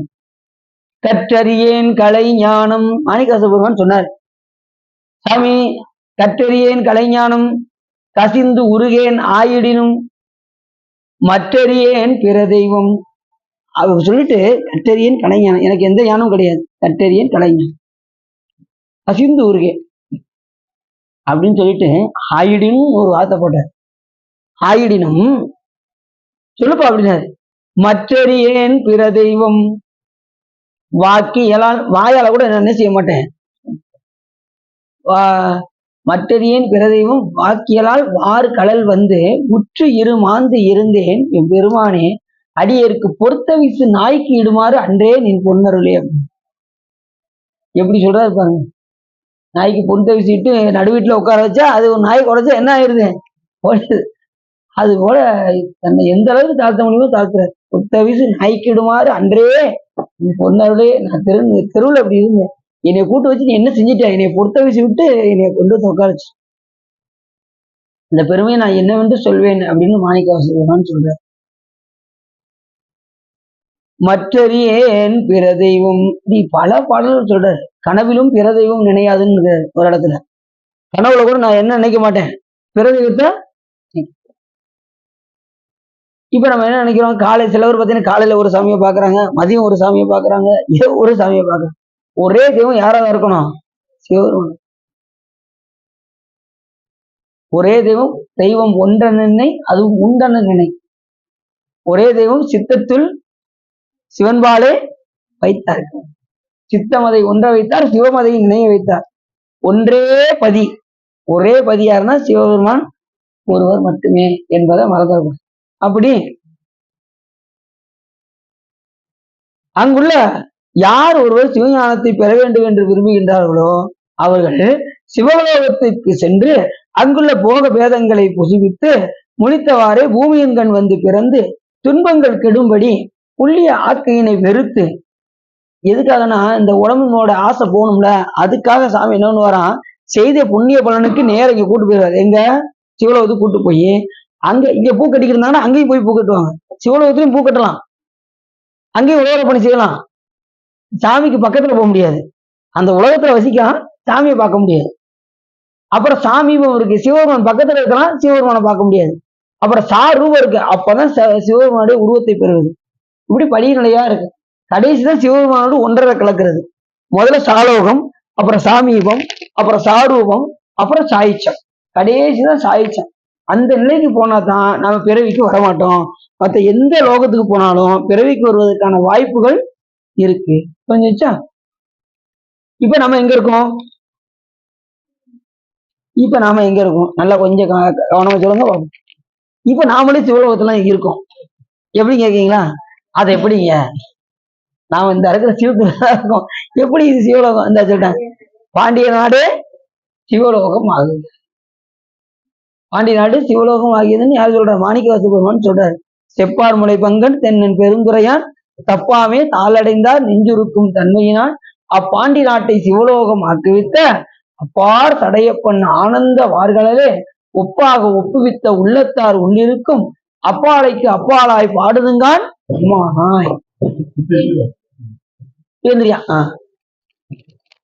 அப்ப எப்படி சொல்றாரு, அப்பாண்டி நாட்டை சிவலோகம் ஆக்கு. எதுக்காக, அவர் திருமணம் முடிக்க வரும்போது சிவபெருமான் இப்ப ஒரு சீஃப் மினிஸ்டர் வந்தாருன்னு வச்சுக்கோங்க, எத்தனை கார் பின்னாடி வரும், அடி இந்த நாடு ஒரு பேரு அந்த ஊர் என்னகிட்டு நிறைய சிவகாசி போயிருது திருத்தங்கல். அங்க பாத்தீங்கன்னா நிறைய ஜீப் போய்கிட்டே இருந்துச்சு. யாரோ மந்திரி வராங்கன்னு சொல்லி சாதாரண மந்திரி வர்றதுக்கே எத்தனையோ கார் போகுது. சீஃப் மினிஸ்டர் வந்து எத்தனை சொல்லவே வேண்டாம். சிவபெருமானே வந்தா எப்படி இருக்கும்? அவரோட வருவாங்க. கையிலாவே இங்கதான் வரும். முனிவர்களும் ரிஷிகளும் ஞானிகளும் தேவரும் 33 தேவர்களும் இங்க வந்துருவாங்க. அந்த மீனாட்சி கோயில் பத்துமா? அப்ப சாமி என்ன பண்ணாராம், இந்த பாண்டிய நாடே சிவலோகமாக அப்படின்னு. இப்ப நாம எங்க இருக்கோம்? கன்னியாகுமரி வரைக்கும் பாண்டிய நாடு தான். அதனால நாம எல்லாம் ஞானிகள்லாம் இருந்த இடத்துலதான் நாம எல்லாம் இருக்கோம். அப்படிப்பட்ட சிவலோகத்துல நாம இருக்கோம். பூலோக சிவலோகம் இது சாமி நமக்காக இந்த உலகத்தை நமக்கு கொடுத்துருக்கேன். இங்க இருந்து நம்ம சிவலோகத்துல இருந்து யாரை சிந்திக்கணும்? சிவபெருமான சிந்திக்கணும். ஆனா நாம என்ன செஞ்சுக்கிட்டு இருக்கோம்? உலகத்தை பத்தி அதிகமாக சிந்திச்சோம். அதை மாற்றி சிவபெருமானை சிந்தித்தால் வெகு விரைவாக எங்க போயிடலாம்? அந்த புண்ணிய லோகத்தில் போய் இன்பத்தை நாம் தூக்கலாம். நாம அதுதான் வேணும்னு நினைக்க கூடாது. நம்ம சாய்ச்சி முக்தி அடையும் தான் நினைக்கணும். இனி பிறவிக்கு வராத நெறியை தான் நாம பார்க்கணுமே தவிர போய் மறுபடியும் எங்கே வரக்கூடாது? உலகத்துக்கு. அதுக்கு என்ன செய்யலாம் அப்படின்னா, அடியார்களுக்கு தொண்டு செஞ்சுக்கிட்டே இருந்தா நீ இங்க வரவே மாட்டீங்க. அதுக்கு தனி ஸ்டெப் வச்சிருக்காரு சாமி. ஒரு உலகம் தவளம் ஒண்ணு வச்சிருக்காரு. அடியார்களுக்கு செய்ய செய்ய செய்ய செய்ய சிவஞான செயலுடையோர் கையில் தானம் திலமளவு செய்திடணும். அது நிலமலை போல வளர்ந்து படம் பரவாயில்லையா? அது நிலமலை போல வளர்ந்து பவமாய கடலில் அழுந்தாத வகை எடுத்து பாசத்தை அறுக்க தவலோகம் ஒன்றில் சார பண்ணி. பாசத்தை இருக்காம சிவபெருமான்கிட்ட போக முடியாது. அப்ப அந்த பாசத்தை இருப்பதற்காக சாமி என்ன பண்ணுவாராம், தவலோகத்துல போய் பிறக்க வைத்து தவலோகம் ஒன்றில் சார பண்ணி இங்கே மாதிரி சரியகிரி யோகம்லாம் இங்க செய்ய விடாம அங்க சரியகிரி யோகம் தன்னில் சாராமே நவமாகும் தத்துவ ஞானத்தை நல்கி நாதன் அடிக்கமலங்கள் நனைக்கும் தான். டேரக்டா சாமி எங்க கூட்டு போயிடுவாராம்? சாமி திருவடிக்கே கூட்டு போயிடுவாங்க. இங்க பூலகத்துக்கு வருவதற்கான வாய்ப்பே என்னது இருக்காதான்? இருக்கவே. அப்ப அதிகமாக சிவஞான செயலுடைய யாரு? சிவ கைங்கரியம் செய்கின்றவர்கள், சிவபெருமானுக்கு பூ கட்டி கொடுக்கின்றவர்கள், சிவபெருமானுக்கு மாலை கட்டி கொடுக்கின்றவர்கள், சிவபெருமானுக்கு இது விளக்கு போடுபவர்கள், சிவபெருமானுக்கு உழவார பணி செய்கின்றவர்கள், அப்படிப்பட்ட சிவ கைங்கரிய சிவ பூஜை செய்கின்ற அடியவர்கள் அவங்களுக்கெல்லாம் ஏதாவது என்ன செஞ்சணும்? செஞ்சுக்கிட்டே இருக்கணும். நான் உங்ககிட்ட ஏற்கனவே சொன்னேன், தினசரி ஒரு அடியாருக்கு நான் என்ன செஞ்சு வச்சிருக்கேன் அப்படின்னு எழுதி வைக்க சொன்னேன். யாரும் எழுதி வச்சீங்களா? நாங்க சொற்பொழிவு கேட்கறதோட சரிசா. அதுக்கப்புறம் இங்க போயிட்டோம். தினசரி ஏதாவது ஒரு அடியாருக்கு செய்யறீங்களா? செய்யணும் கண்டிப்பா. யோசிச்சு பார்க்கணும். இன்னைக்கு எதுவும் செய்யாம விட்டோம்னு டக்குன்னு என்ன செஞ்சிடும்? இரவு உறங்கும் போது இன்னைக்கு செய்ய அப்படின்னு டக்குன்னு உடனே பக்கத்து வீட்டுல யாராவது அடியா இருந்தாங்கன்னா உடனே ஏதாவது எடுத்து கொண்டு போய் அவங்களுக்கு கொடுக்கணும். இப்ப வேணுசா வீட்டுக்கு எதுக்கு யார் இருக்கா? வீட்டுக்கு எதுக்கு யார் இருக்கா? டக்குன்னு உடனே சிவா சிவா சொற்பொழியில சொல்லியிருக்காங்க, கண்டிப்பா இதை பிடிங்க, இந்த வச்சு சிவா பணம் அப்படின்னு சொல்லி கொடுத்துறோம். ஏதாவது நம்ம என்றது காய்கறி கூட கொண்டு போய் கொடுக்கலாம். அப்படியா? அண்ணன் கூட கொண்டு வந்து கொடுக்கலாம். அட்லீஸ்ட் ஒரு பப்பரம் மிட்டாய் கொண்டு போய் கொடுத்தேன். எப்ப கேட்டாலும் எனக்கு பிறந்த நாள் என்ன அப்படிங்க, எதை கேட்டாலும் மறக்கவே மாட்டாங்க, கண்டிப்பா வாங்கி ஆவாங்க. தினசரி பிறந்த நாள் சிவபெருமான நினைக்கிறதுனால நமக்கு பிறந்த நாள் தான். தினசரி ஒரு சாக்லேட் கொடுங்க, ஏதாவது கைகறி செஞ்சுக்கிட்டே இருக்கணும். உதாரணத்துக்கு சொன்னேன். ஆனா நம்மளால இயன்றளவு அடியார்களுக்கு ஏதாவது ஒன்று அவங்க பூஜை பொருட்கள், திருநீர் கொடுத்தல், ருத்ராட்சம் கொடுத்தல், எந்தெந்த அளவுக்குலாம் அடியார்களை நாம் மகிழ்விக்க முடியுமோ அந்த அளவுக்கு தினசரி ஒரு திருநீரை கொண்டு போய் இங்க பூசிக்கணும்னு சொன்னாலும் அது ஒரு சிவப்புண்ணியம் தானே. அந்த மாதிரி செய்யணும். இது அவங்களுக்கு ஏதாவது ஒரு சிவப்பண்ணி செஞ்சுக்கிட்டே இருக்கணும் அடியார்களுக்கு. அப்படி இங்கே பூமியின் கண் வந்து பிறந்து துன்பங்கள் கெழும்படி புள்ளிய ஆக்கையினை வெறுத்து கலைகளாகிய சிவனை தம்முடைய ஞான கண்ணால் தரிசித்து ஞானத்துக்கு வித்தான சிவனது சீபாதங்களை வேறற கலந்து. அப்ப என்ன சொல்றாரு அப்படின்னா, அத இந்த பூமியின் கண் வந்து பிறந்து அந்த துன்பங்கள் நீங்கும்படி சாமி என்ன பண்ணுவாரா, ஆக்கையை வெறுப்பதற்காக, இந்த ஆக்கை இந்த உடம்பை வெறுக்கணுங்கிறதுக்காக, உடம்பிலிருந்து நீங்க வேண்டும் என்பதற்காக, இந்த உடம்பின் மேல் பற்று நீங்க வேண்டும் என்பதற்காக சாமி ஞானக்கண்ணை கொடுப்பார். ஊனக்கண் வாசம் உணராப்பதியை ஞானக்கண்ணினில் சிந்தை நாடி புறாத்துணை தேர்த்தி என பாசம் உருவ தன்னின்றெல்லாம் பதிவிதி என்னும் ஐந்தெழுத்து என்று சொல்வதற்கிணங்க, மைப்படிந்த கண்ணாலும் தானும் கச்சி மயானத்தான் வார்சடையான் எண்ணி நல்லான் ஒப்புடைய நல்லன் ஒருவ நல்லன் ஓர் ஊரனும் அல்லன் ஓர் உருவமும் இல்லையே அப்படியும் அந்நிறமும் அவனருடைய கண்ணாக காண்கல்லால் இப்படி என் இன்னரத்தன் இவ்வண்ணத்தன் இவன் இறைவன் என்றெழுதி காட்டுனாதே என்று சொல்வதற்கிணங்க, அந்த ஞானக்கண்ணனை சிவபெருமான் கொடுத்து தன்னை காட்டுவார். ஞானக்கண்ணில் தான் அவரை பார்க்க முடியும். இந்த கண்ணை கொண்டுலாம் பார்க்கவே முடியாது. நீங்க கவலையே பட வேண்டாம். இந்த கண்ணை கொண்டு கடவுளை காட்சி கொடுத்தா உங்களுடைய புண்ணியம். கடவுளை சாமி காட்சி கொடுத்தான்னு வச்சுக்கோங்க, அது உங்களுடைய புண்ணியம். கணவன் சாமி வந்தாருன்னா ரொம்ப பெரும் புண்ணியம் பண்ணியிருக்காங்கன்னு அர்த்தம். யாருக்காவது சாமி கனவுல வந்திருக்காரா? வந்திருக்காரு, ரொம்ப சந்தோஷம். ஆனால் நிறைய புண்ணியம் பண்ணியிருக்கீங்கன்னு அர்த்தம். கனவுல வரல அப்படின்னா புண்ணியம் கம்மின்னு அர்த்தம். இப்படி வரீங்களா? இந்தண்ணா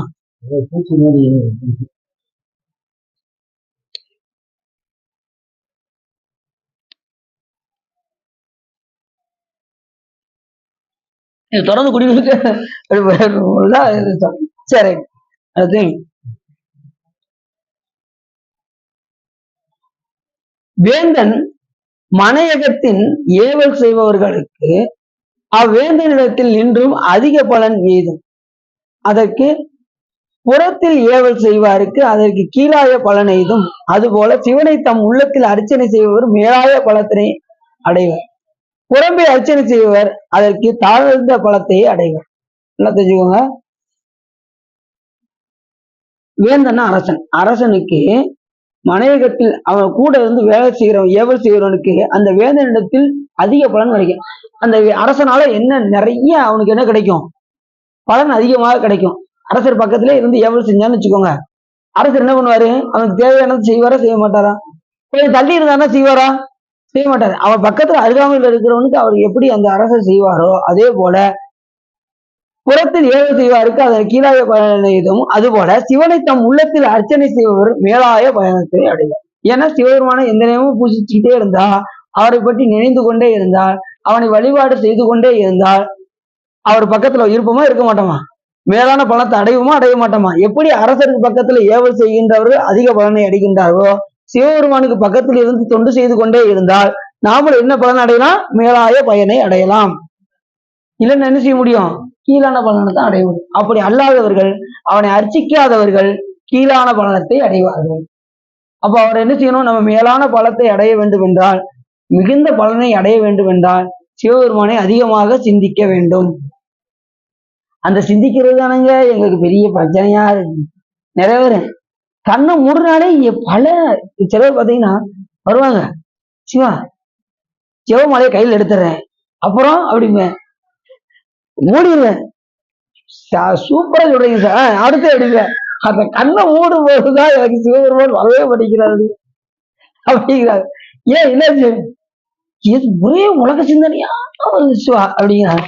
ஏன் நீங்க சிவபெருமான் நினைக்க வேண்டியதானே? நான் அப்படிதான் நினைக்கணும்னு கூட நான் கண்ணை மூடி பார்த்தேன், முடியவே மாட்டேங்குது சிவா. என்ன சிவா காரணம்? நாம செஞ்ச வேணாதான் சிவா காரணம் அப்படின்னு ஒரே இது என்ன, நாம வேணாதான் காரணம். இறைவனை நினைக்க விடலைன்னா எது காரணம்? நம்ம வேணா நம்ம அவ்வளவு பாவம் செஞ்சுச்சிருக்கோம். கண்ணாம் கண் இணையும் மரமாம் தீவினையினருக்கே மாணிக்க சாமி. ஏன் சாமி உன்னை நினைச்சா எனக்கு கண்ணீரே வரமாட்டேங்க சாமி அப்படின்னாரு மாணிக்காசு. கல்லாம் கண் இணையும் மரமாம் தீவினையினருக்கே, நான் ரொம்ப தீமை செஞ்சிருக்கணும், அதனாலதான் என் கண்ணில இருந்து கண்ணீரே வரமாட்டேங்கா அப்படின்னு கேட்டேன். வெள்ளம்தான் விரிசடையான் விடையாய் விண்ணோர் பெருமானை என கேட்டு வேட்ட நெஞ்சாய் பள்ளம்தான் உருகுணலின் கீழ்மேலாக பதைத்துருவும் அவர் நிற்க என ஆண்டாய்க்கு உள்ளம்தான் என்று உச்சியளவும் நெஞ்சாய் உருகாதால் உடம்பெல்லாம் கண்ணாய் அண்ணா எல்லாம் தன் இணையும் மரமாம் தீவினையினருக்கே. பெருமானே பெருமானே பெருமானே, எனக்கு கண்ணீரே வரமாட்டேக்கே சாமி, நான் அந்த அளவுக்கு கொடும்பாவும் பண்ணியிருக்கேனா, ரொம்ப தீவினை செஞ்சிருக்கனா அப்படின்னு கேட்க. உண்மை அதுதான். நம்ம இறைவனை நினைக்க முடியல அப்படின்னா அதிகமாக நாம் தீவினை செய்திருக்கின்றோம். அதனாலதான் நமக்கு நினைப்புல வரமாட்டேங்குது. அப்ப அதிகமா நினைக்கணும்னா என்ன செய்யணும்? நிறைய சிவபெருமானுடைய கைங்கரியத்திலே இருக்கணும். சாமிக்கு தொண்டு செஞ்சுக்கிட்டே இருந்தா அவன் அதிகமாக நினைக்கிறான். தொண்டு செய்யறதை விட்டுட்டோம் அப்படின்னா நினைப்பதற்கான வாய்ப்பு கிடையாது. அதனால என்ன செய்யணும்? அதிகமாக தொண்டு செய்ய வேண்டும். பணி செய்தால் இறைவன் நினைக்க வைப்பான். உனக்கு பணி செய்ய உந்தனை என்னாலும் நினைக்க வரம் எனக்கு நீதான் சொன்னாரா? அப்ப முதல்ல என்ன சொன்னாரு? முதல்ல நினைக்கணும்னு சொன்னாரா? உனக்கு பணி செய்ய அப்படின்னாரு. அப்ப பணி செஞ்சாதான் இறைவனை நினைக்க முடியும் தவிர பணி செய்யாமல் இறைவனை நினைக்க முடியாது. புரிஞ்சுச்சா? அப்ப உலக பணி செய்ய ஆரம்பிச்சிடலாமா? நீங்க உலக பணி எங்கன்னு மட்டும் சொல்லுங்க, அதுக்கப்புறம் பாருங்க. ரெடியா தான் இருக்கீங்க. சரி, அப்படி உழவார பணி நல்லா தெரிஞ்சுக்கோங்க. உழவார பணி அதோடைய சிறப்பு வந்து கொஞ்சம் நெஞ்சம் கிடையாது. எப்பேற்பட்டவங்களையும் மாத்திரும். உழவார பணி வந்து நீ பணி செய்யும் போது பாத்தீங்கன்னா உங்க உங்க இல்லத்துல இருளா இருந்தா கூட என்னதான் மாறிடும். உழவார பணி செஞ்சா அது வெளிச்சத்துக்கு வந்துடும்.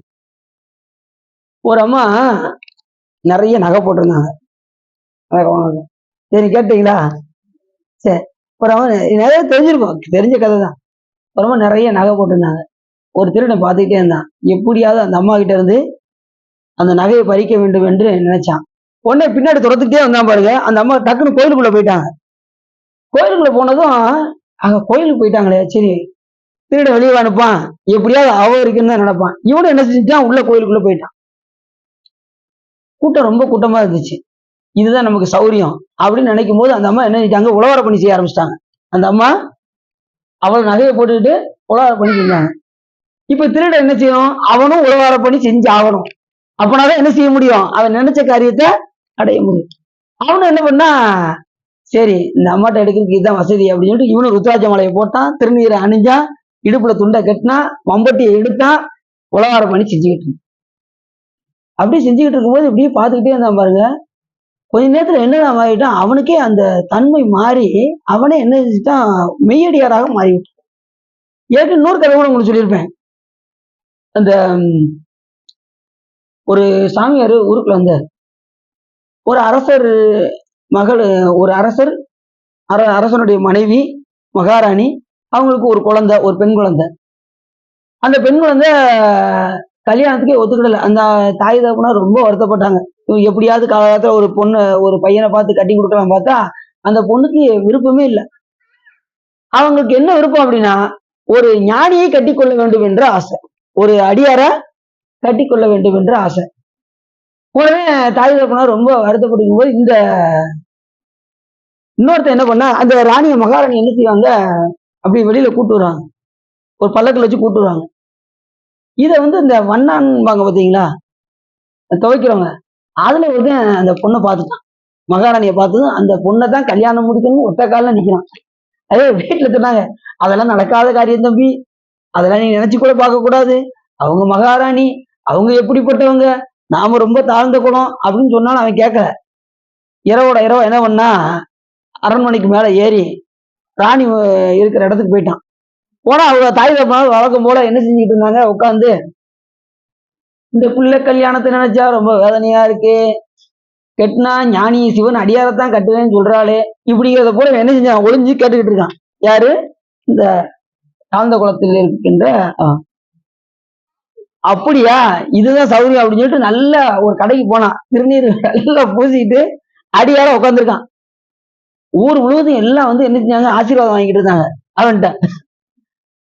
அப்படியே இதா இருந்தா எல்லாரும் வந்து விழுறாங்க, காலில் வந்து விழுறாங்க. அப்படியே பார்த்துக்கிட்டே இருந்தாங்க. கடைசி ராஜாவும் ஒரு அணியும் வந்தாங்க. வந்து அவங்களும் யார் காலில் விழுந்தாங்க, அவனுடைய காலில் விழுந்தாங்க. அந்த பொண்ணும் காலில் விழுந்துச்சு. உடனே அந்த தாய் தகப்பனார் சொன்னாங்க, எப்படியாவது என் மகளை கட்டிக்கோங்க அப்படின்னு சொல்லி அவங்க அந்த பையனை பார்த்து சொன்னாங்க. அப்ப அவன் சொன்னா, எனக்கு வேண்டாம் அப்படின்னு சொல்லிட்டு அப்படி அந்த வேஷத்தெல்லாம் கலைச்சிட்டு ஓடியே போயிட்டானா. அதாவது கொஞ்ச நேரம் நடிச்சதுக்கே ஊரே வந்து நம்மளை காலில் விழுது. அப்ப உண்மையான அடியாரா இருந்தா சாமி நம்மளை எவ்வளவு தூரம் நம்ம உயிரை வச்சிருப்பாரு அப்படின்னு சொல்லிட்டு, இந்த வாழ்வே எனக்கு வேண்டாம் அப்படின்னு சொல்லி, எனக்கு இந்த குடும்பம் எனக்கு இதுக்கே சாமி என்ன செய்யறாரு, அந்த மனைவியை கொடுக்குறாரு, எல்லாரும் காலை விழும்படி செய்யறாரு. அப்ப உண்மையான அடியாரா இருந்தா சாமி நம்மளை எவ்வளவு உயரத்துல வச்சிருப்பாரு அப்படின்னு சொல்லிட்டு அந்த வேஷத்தையெல்லாம் கடைத்து விட்டு ஊரை விட்டே ஓடி போயிட்டான். ஓடி போய் மெய்யடியாராக ஒரு இடத்துல இருந்து சிவபெருமானை தியானித்து சிவபெருமான் திருவடி சேர்ந்தான். அப்படிப்பட்ட சிறப்பு. அடியார் ஆயிட்டா மிகப்பெரிய இடத்துல சுவாமி நம்மளை அமர வைப்பார். அண்டங்கள் எல்லாம் வந்து வணங்கும்படி செய்வாராம் சிவபெருமான். 7 அண்டமும் வந்து வணங்குமா யார, அடியார்களை. விபூதி ருத்ராஜம் தரித்த அடியார்களை 7 அண்டங்களில் உள்ள எல்லாரும் வந்து தொழுவார்கள். பொய்யா வேஷம் போட்டவங்க கூட என்னதான் மாறிட்டாரு சாமி, மெய்யடியாராக மாத்திக்கிட்டு. நாமளும் எப்படி வந்திருப்போங்க? ஆரம்பத்துல வேஷம் போட்டுட்டு தான் வந்திருப்போம். சும்மா கோயில் பக்கம் அப்படியே போயிட்டு வருவோமே அப்படின்னு வருவோம். 4 பேர் இப்படி பார்க்காங்களாம் பார்ப்போம். அப்படியே 4 பேர் பார்க்கும்போது ரொம்ப பக்தியா இருக்கிற மாதிரி இருப்போம். எப்படி சாமி கும்பிடுறாங்களே அப்படின்னு. அப்படிதான் பக்தி முதல்ல ஆரம்பத்துல சாமி அப்படிதான் இழுத்து கூட்டு வருவாரு நம்மள. அப்படி கொஞ்சம் கொஞ்சமா என்ன செய்வாரு, பக்தி வலையில் படுவோங்க. அந்த மாதிரி கொஞ்சம் கொஞ்சமா நம்ம பக்தியில கொஞ்சம் கொஞ்சமா நம்மளால இழுக்கும். புரியுதா உங்களுக்கு? இப்படிதான் வரும் பக்தி. உடனே எடுத்ததுமே தான் வந்துடாது. அப்படி முதல்ல நடிக்கும். அதான் நாடகத்தால் உன் அடியார் போல் நடித்து நான் நடுவே. முதல்ல நடிக்க வேஷம் போடவா தெரிஞ்சிருக்கும். வேஷம் எப்படி இப்ப வேஷம் போட்டு நடிக்கிறவங்க என்ன செய்யறாங்க, ஒரு நடிப்பு அப்படியே அவர் மாதிரியே இருக்குங்க அப்படிங்க. உதாரணத்துக்கு என்ன சொல்லுவாங்க, நடிப்பு அப்படின்னாலே சிவாஜி கணேசன் மாதிரி நடிக்காருங்க அப்படிங்கிறாங்களா. அது மாதிரி முதல்ல பொய்யடியாராக நடித்து அதுக்கப்புறம் சாமி என்ன பண்ணுவாராம், மெய்யடியாராக நடித்து நான் நடுவே வீடகத்தை புகுந்திடுவான் மிகப்பெரிதும் விரைகின்றேன் ஆடகச்சீர் மணிக்குன்றே இடையரா அன்பு உனக்கு என் ஊடகத்தை நின்று உருகத் தந்தல்யம் உடையானே அப்படிங்கிறாரு மணி. பொய்யா நடித்தால் கூட சாமி என்ன பண்ணுவாராம், அது மெய்யன்பாக இறைவன் ஏற்றுக்கொள்கின்றார். நம்ம போலியாக இருந்தா கூட என்ன செய்யறாரு, எப்படியோ திருக்கோயிலுக்குள்ள வந்துடுறான்ல, உள்ள வந்ததுமே சாமி என்னதான் மாத்திடுறாரு, மெய்யடியாராக மாத்திடுறாரு. ஒரு படிதான் எடுத்து அங்க முன்னாடி வைக்கணும், சாமி என்ன செஞ்சிருவாரு, இரும்புக்கு காந்தம் பக்கத்துல போனா போதும், அது பிடிச்சு இழுத்துரும். அது மாதிரி பக்திங்கிற ஒன்ன செலுத்தினாலே போதும், சாமி என்ன பண்ணுவாரு, நம்மள ஈற்றுக்கொள்வார். தத்தையும் கணையா தங்கள் மேல் வைத்த தயாவை 100,000 கூறிட்டு அத்திலம் ஒரு கூறு உண்கண் வைத்தவருக்கு அமருலகு அளிக்கும் நின் பெருமும். ஒரு துளி அன்பு, அந்த ஒரு அன்பையும் 1,00,000 கூறா பிரிச்சு அதுல ஒரு துளி எடுத்து சாமி மேல அன்பு வச்சாலே சாமி அமரலோகத்தை கொடுப்பாருங்க. ஒண்ணு ஒண்ணு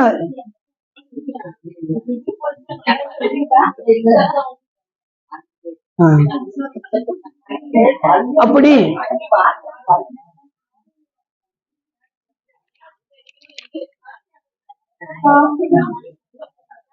அப்ப உள்ளத்த சிவபெருமானை வைத்து அர்ச்சிக்கின்றவர்கள் மேலான பலத்தை அடைவார்கள், அதை அர்ச்சனை செய்யாதவர்கள் தாழ்ந்த பலத்தை அடைவார்கள் என்று இந்த பாட்டுல சொல்றாரு. அடுத்து, மனை கிளத்தி செல்லாத எல்லையின் அடுத்த பள்ளி அறையில் தன் கணவனை அணுக அக்கணவனும் வெட்கி மன மகிழ்ச்சியையும் செய்யும். அதுபோல தனக்கு ஒப்பில்லாத மலரகதனாகிய சிவனை மனக்கமலத்தில் தியானிக்கில் அவருக்கு சரீராந்தத்திலே சிவனும் சிறந்த போக பேதங்களை நிறைத்து புசித்து தொலைந்தவாறே தீமையான ஆணவமலத்தை நீக்கி முக்தியை கொடுப்பார். என்ன சொல்றாரு அப்படின்னா, பள்ளி அறையில கணவன் பக்கத்துல இந்த மனைவியானவள் போய் சென்று அணுகும் போது அவன் எப்படி மகிழ்ச்சியை கொடுக்கின்றானோ அதுபோல சிவபெருமானை யார் ஒருவர் அதிகமாக சிந்திக்கின்றார்களோ அவனை நினைந்து அவன் பக்கத்துல யாரு எப்படி கணவன் பக்கத்துல இந்த மனைவியானவர் பள்ளி அறையில் செல்லும் போது அவன் ஆனந்தத்தை உண்டுபடுத்துகின்றானோ மகிழ்ச்சியை ஏற்படுத்துகின்றானோ அதே போல சிவபெருமான் பக்கத்துல நாம செல்ல செல்ல செல்ல செல்ல அருகில் செல்ல செல்ல செல்ல செல்ல எப்படி அந்த கணவன் பக்கத்துல மனைவி செல்ல செல்ல அவன் மகிழ்ச்சியை ஏற்படுத்துகின்றானோ அதே போல சிவபெருமானுக்கு அருகாமையில் நான் செல்ல செல்ல செல்ல நம்மள சாமி என்ன பண்ணுவாராம், தீமையாக இருக்கக்கூடிய அந்த ஆணவமலத்தில் இருந்து நீங்கி நமக்கு முக்தி பேற்றை அளிப்பான். யாரு, நமது சிவபெருமான். புரியுதா உங்களுக்கு? அந்த அளவுக்கு சாமி மகிழ்ச்சி ஏற்படுத்துவாராம்.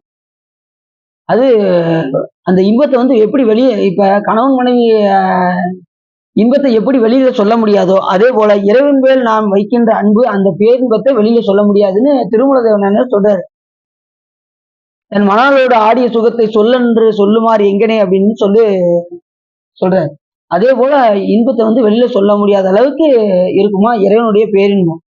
அதை அனுபவித்த ஞானிகளுக்கு தான் தெரியும் இறைவனுடைய பேரின்பம் எப்படி இருக்கும் அப்படின்னு சொல்லி. அப்படி நமது அருளாளர்கள்லாம் நிறைய இறைவன் மேல அந்த பேரின்பத்தை அனுபவித்துக் கொண்டுதான் அந்த பாடல்கள்லாம் எழுதுறாங்க. ஆண்டுக்கு ஒரு பாடலாக திருமூலதேவனார் வந்து நமக்கு இந்த பாடல்கள் எல்லாம் கொடுத்து, இப்ப நல்லா தெரிஞ்சுக்கோங்க, இப்ப திருமூலதேவனார் 3000 வருஷம் வாழ்ந்திருக்காருன்னு நம்ம சொல்றோம். உண்மையிலே 3000 வருஷம் இருந்து இருந்து பாடியிருப்பாரா? கொஞ்சம் ஒரு யோசனை. 3000 வருஷம் இருந்து பாடியிருப்பாரா? இப்ப அருளாளர்கள்லாம் 3000 வருஷம் வரைக்கும் வெயிட் பண்ண மாட்டாங்க. ஏன்னா உடனே எந்த ஒரு பாடலை கொடுத்தாலும் உடனே அது உயிர்களுக்கு சென்றடைய வேண்டும் என்றுதான் நினைப்பாங்க. 3000 பாடல்களையும் மெதுவா எழுதிக்கிட்டு இருந்தோம்னா எல்லா உயிரும் எப்படி கிடைத்தர உடனே எழுதினாதான் உயிர்களுக்கு போய் சென்றடைஞ்சு டக்குன்னு அவங்க என்ன செய்வாங்க, எல்லா உயிர்களும் கிடைத்தேறுவதற்கான வாய்ப்பு இருக்கு. அப்ப 3000 வருஷம் உட்காந்து ஒவ்வொரு பாடலா எழுதியிருப்பாரா அப்படின்னு நம்ம சிந்திச்சு பார்க்கும்போது, இப்ப ஞானிகள்லாம் எப்படி இருப்பாங்கன்னா, அவங்களுடைய நிலை எப்படி இருக்கும் அப்படின்னா, ஓங்கி ஒடுங்கி நிலை பெற்ற உத்தமர் அது அங்கு உள்ளம், அங்கு நமனும் அங்கில்லை இராப்பகல் இல்லை. அவங்க இருக்கிற இடம் எப்படி இருக்கும்னா, இராப்பகல் இல்லாத இடத்துலதான் அவங்க என்ன செய்வாங்க, இறைவனை தியானிப்பார்கள். அவங்க தியானிக்கின்ற நேரம்லாம் எப்படி இருக்கும் அப்படின்னா, இராப்பகல் இல்லாத இடமா இருக்கும். அப்ப எப்ப அவங்களுக்கு அந்த தவம் கலையுதோ அந்த நேரத்துல என்ன பண்ணுவாரு, பாடல் இது அவங்களுக்கு கனவு கலைகிற இடத்துல, தியானம் கலைகிற இடத்துல உடனே பாடல் எழுதிடுவாங்க. அதுக்கப்புறம் மறுபடியும் ஒன்று கூடுவோம், உடனே சாமி கிட்ட போயிடுவாங்க. இப்படி கனவு சாமியுடைய அந்த சிந்தனை விலகிற நேரத்துல எல்லாம் என்ன செய்வாங்க, பாடல் அந்த நேரத்துல கூட சும்மா இருக்க மாட்டாங்க, திருப்பணிகள் எழுத ஆரம்பிச்சிருவாங்க. அப்படிதான் ஆண்டுக்கு ஒரு பாடல் நம்ம சொல்றோம். ஆனா ஆண்டுக்குரிய பாடல் கிடையாது. அவர் எப்பெல்லாம் இராப்பகல் இல்லாத இடத்துல வெளியில வராரோ அந்த நேரத்துல பாடலாக நமக்கு கொடுக்கின்றார். புரிஞ்சோம். இது சுருக்கிய காலத்துலதான் எழுதியிருப்பாரே தவிர 3000 வருஷம் கண்டிப்பா என்ன செஞ்சிருக்க மாட்டாரு. ஆனா அவர் என்ன சொல்றாரு, 3000 பாடலையும் திருமூலர் எழுதினாரு. ஆனா 3000 ஆண்டுகளாக எழுதுறேன்னு சொல்லல. நல்லா தெரிஞ்சுக்கோங்க. ஆண்டுக்கு ஒரு பாடலாக நம்ம சொல்றோம். ஆனா 3000 ஆண்டு கிடையாது. அவர் வாழ்ந்ததுல சாமி சிவத்தை எந்த நேரம் சிந்திக்கின்றவர் திருமூலர்.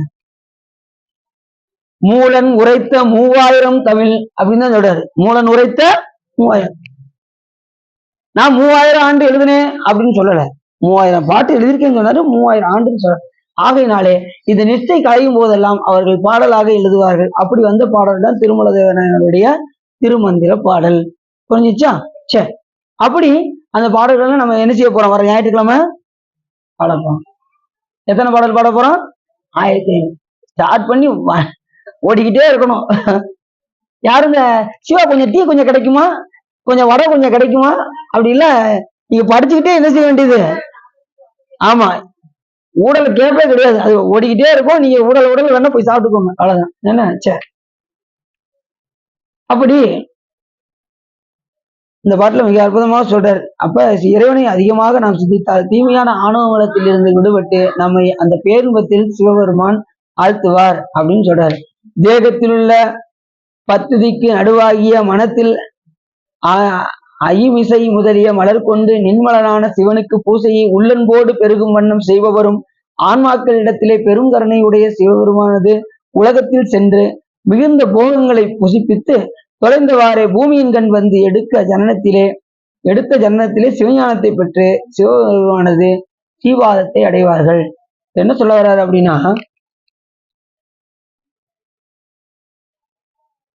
மலர் கொண்டு நின்மலனாகிய சிவபெருமானுக்கு பூசையை உள்ளன்போடு பெருகும் வண்ணம் செய்பவர். யாரு உள்ளன்போடு சிவபெருமானுக்கு மலர் கட்டி கொடுக்கின்றார்களோ அவர்கள் மறுபிறவில எப்படி வருவாங்க அப்படின்னா, போகங்களை புசிப்பித்து தொலைந்தவாறே பூமியின் கண் வந்து எடுத்த பிறவிலே சிவஞானத்தை பெற்று உயிரடைவாங்க. யாரு மலர் கட்டி கொடுக்குறாங்க அவங்க. இப்ப உதாரணத்துக்கு ஞானசம்பந்தர் எடுத்துக்கிடுவோமே. திருஞான சம்பந்த பெருமான் முற்பிறவிலே அந்த பணியை செய்த காரணத்தினால் எடுத்த பிறவிலே வந்து என்ன பண்ணாரு, சிவஞானத்தை பெற்றுக்கொண்டு சிவபெருமான் திருவடியை அடைந்தார். அது முதல் பாட்டுல சொல்றாரு, தோடுடைய செவியன் விடை ஏறி ஓர்துவன் மதிசூடி காடுடைய சுடலை பொடி பூசியன் உள்ளம் கவர்கள் ஏடுடைய மலரான் முனை நாள் பணிந்தேத்த அருள் செய்த பீடுடைய வீரமாபுரம் ஏவிய பெம்மானிவனன்றே.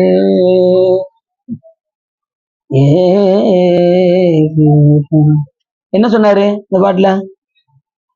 ஏடுடைய மலரான் முனை நாள் பணிந்தேத்த அருள் செய்த பெருமானே, நான் முன்னை பிறவிலே இந்த மலரால் எடுத்து அரிச்சித்த காரணத்தினால் எனக்கு அருள் செய்திருக்கின்றாயோ அப்படின்னாரு. அதுதான் உண்மை. பண்டை பிறவிகளில் இறைவனை மலரினால் அர்ச்சித்தால் ஒழிய ஞானத்தை பெற முடியாது. அதை ஞானசம்பந்த பெருமான் முதல் பாட்டிலே அதனுடைய பயனை சொல்றாரு. முற்பிறவியில் நாம் இறைவனை மலரினால் அர்ச்சித்தால் இந்த பிறவியில் ஞானம், எடுத்த பிறவி அதைத்தான் சொல்றாரு. எடுத்த பிறவிலே வந்து சிவஞானத்தை பெற்றுக்கொண்டு சிவபெருமான் திருவடியை அடைவர். அப்ப முற்பிறவிலே நம்ம செஞ்சு வச்சிருக்கணும். இல்ல இப்ப செய்யறோம், நான் அடுத்த பிறவில என்ன கொடுத்துருவாரு? மோட்சத்தை கொடுத்துருவாரு. சிவஞானத்தை பெற்றுக்கொண்டு, ஏன்னா சிவஞானத்தை பெறாமல் நாம் சிவத்தை அடைய முடியாது. புரிஞ்சுச்சு உங்களுக்கு? சிவஞானம் யாரு? சிவஞானம் அம்பாள், சக்தி, திருவடி. சிவஞானம் பெற்றுக்கொண்டு நாம் சிவத்தை அடையும். கடைசி நம்மளை கொண்டு போய் விடுறது யாரு? அம்மா தான் கொண்டு போய் சாமி கிட்ட பத்திரமா கொண்டு போய் சேர்ப்பான். அதனால அம்மா நம்ம அம்மா சக்தி. யாரு? சிவன் தான் சக்தி. நீ வேற ஒண்ணு, அப்ப சிவபெருமான் வேற போல தெரியுது அப்படின்னு நினைச்சிடக்கூடாது. ரெண்டு பேரும் ஒரே. நினைப்பதை முடிப்பது சக்தி. சாமி நினைப்பதை. இப்ப நீங்க இங்க இருக்கீங்க, இங்க இருந்தா வீட்டுல இருக்க மாட்டீங்க, வீட்டுல இருந்தா இங்க இருக்க மாட்டீங்க. இங்க இருந்து வீட்டுக்கு போனா எப்படி போவீங்க? உங்க காலால் நடந்து போவீங்களா? அந்த காலு தான் திருவடி, சக்தின்னு சொல்றோம். ஆனா நீங்க நினைச்சீங்க பாத்தீங்களா, அதுதான் சிவம். நினைப்பது சிவம். இப்ப திருக்கோயில் வரணும்னு நினைச்சு அங்க இருந்து வந்தீங்கன்னா, காலால் நடந்து வந்தீங்கன்னா அது சக்தி. இப்ப நீங்க உறங்குனீங்கன்னு வச்சுக்கோங்க, சிவம். எதிர்த்து வேலை செய்ய ஆரம்பிச்சிட்டீங்கன்னா சக்தி. அவ்வளவுதான். ரெண்டையும் பிரிப்பற்றதா இருக்கும், ரெண்டையும் பிரிக்கவே முடியாது. சிவத்தையும் சக்தியும் எப்பயுமே பிரிக்கும். சாமி எல்லாவற்றையும் கடந்தவர். அவரு ஆணும் அல்லன், பெண்ணும் அல்லன், அழியும் அல்லன், எல்லாவற்றையும் கடந்தவர். இன்ன தன்மையினன்று அறிவொன்னா எம்மானை எளிவந்த பிரானைன்னாரு. இன்ன தன்மைன்னே சொல்ல முடியாது சாமிய. இப்படிதான் இருப்பாரு, சிவபெருமான்னா இப்படிதான் இருப்பாரு அப்படின்னு நம்ம எண்ணத்துக்கு அப்பாற்பட்டவர். நாம இப்படிதான் இருப்பார்னு நினைச்சா அப்படி இருக்க மாட்டார். அதான் சிவபெருமான். ஏன்னா சாமிக்கு இன்ன உருவம்னு நம்மளால என்ன செய்யக்கூடாது, நம்ம அறிவை கொண்டு சொல்ல முடியாது. அப்படி அருளாளர்கள்லாம் பார்த்து நமக்கு சொல்லியிருக்காங்க. சிவபெருமான நாங்க இப்படி எல்லாம் பார்த்தோம், அவர் தோடுடைய செவியனா இருந்தாரு, அவர் விடையில ஏறி இருந்தாரு, ஒரு தூவன் மதியை சூடி இருந்தாரு அப்படின்னு பாடல் மூலியமா சொல்லும் போதுதான் நம்ம சாமி இப்படிதான் இருப்பாரு அப்படின்னு நம்ம உருவகப்படுத்தி கொள்கின்றோம். அப்ப அருளாளர் சொன்னா நம்ம ஏத்துக்கிடணும்ல. அப்ப அப்படி அவங்களுக்கு காட்சி கொடுத்ததுனால நம்ம படம்லாம் இப்ப வரைஞ்சிருக்காங்க. சாமி விடை வாகனத்துல இருக்கிற மாதிரி, அந்த பிறை சந்திரனை சூடி இருக்கிற மாதிரி நமக்கு வரைந்து காமித்திருக்கின்றன. அவங்களாம் இறைவனை கண்டவர்கள். கண்டவன் சொன்னதை நம்ம நம்பக்கூடாது.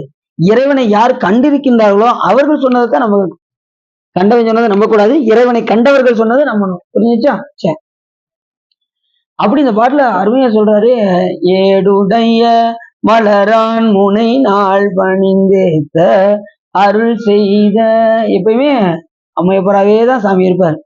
அம்மையப்பரே உலகுக்கு அம்மையப்பர். இன்று நமது விமலாசுவா அவர்களுக்கு திருமண நல்வாழ்த்துக்கள். அதனால அம்மையப்பர் அடிக்கடி சொல்ல வேண்டியது.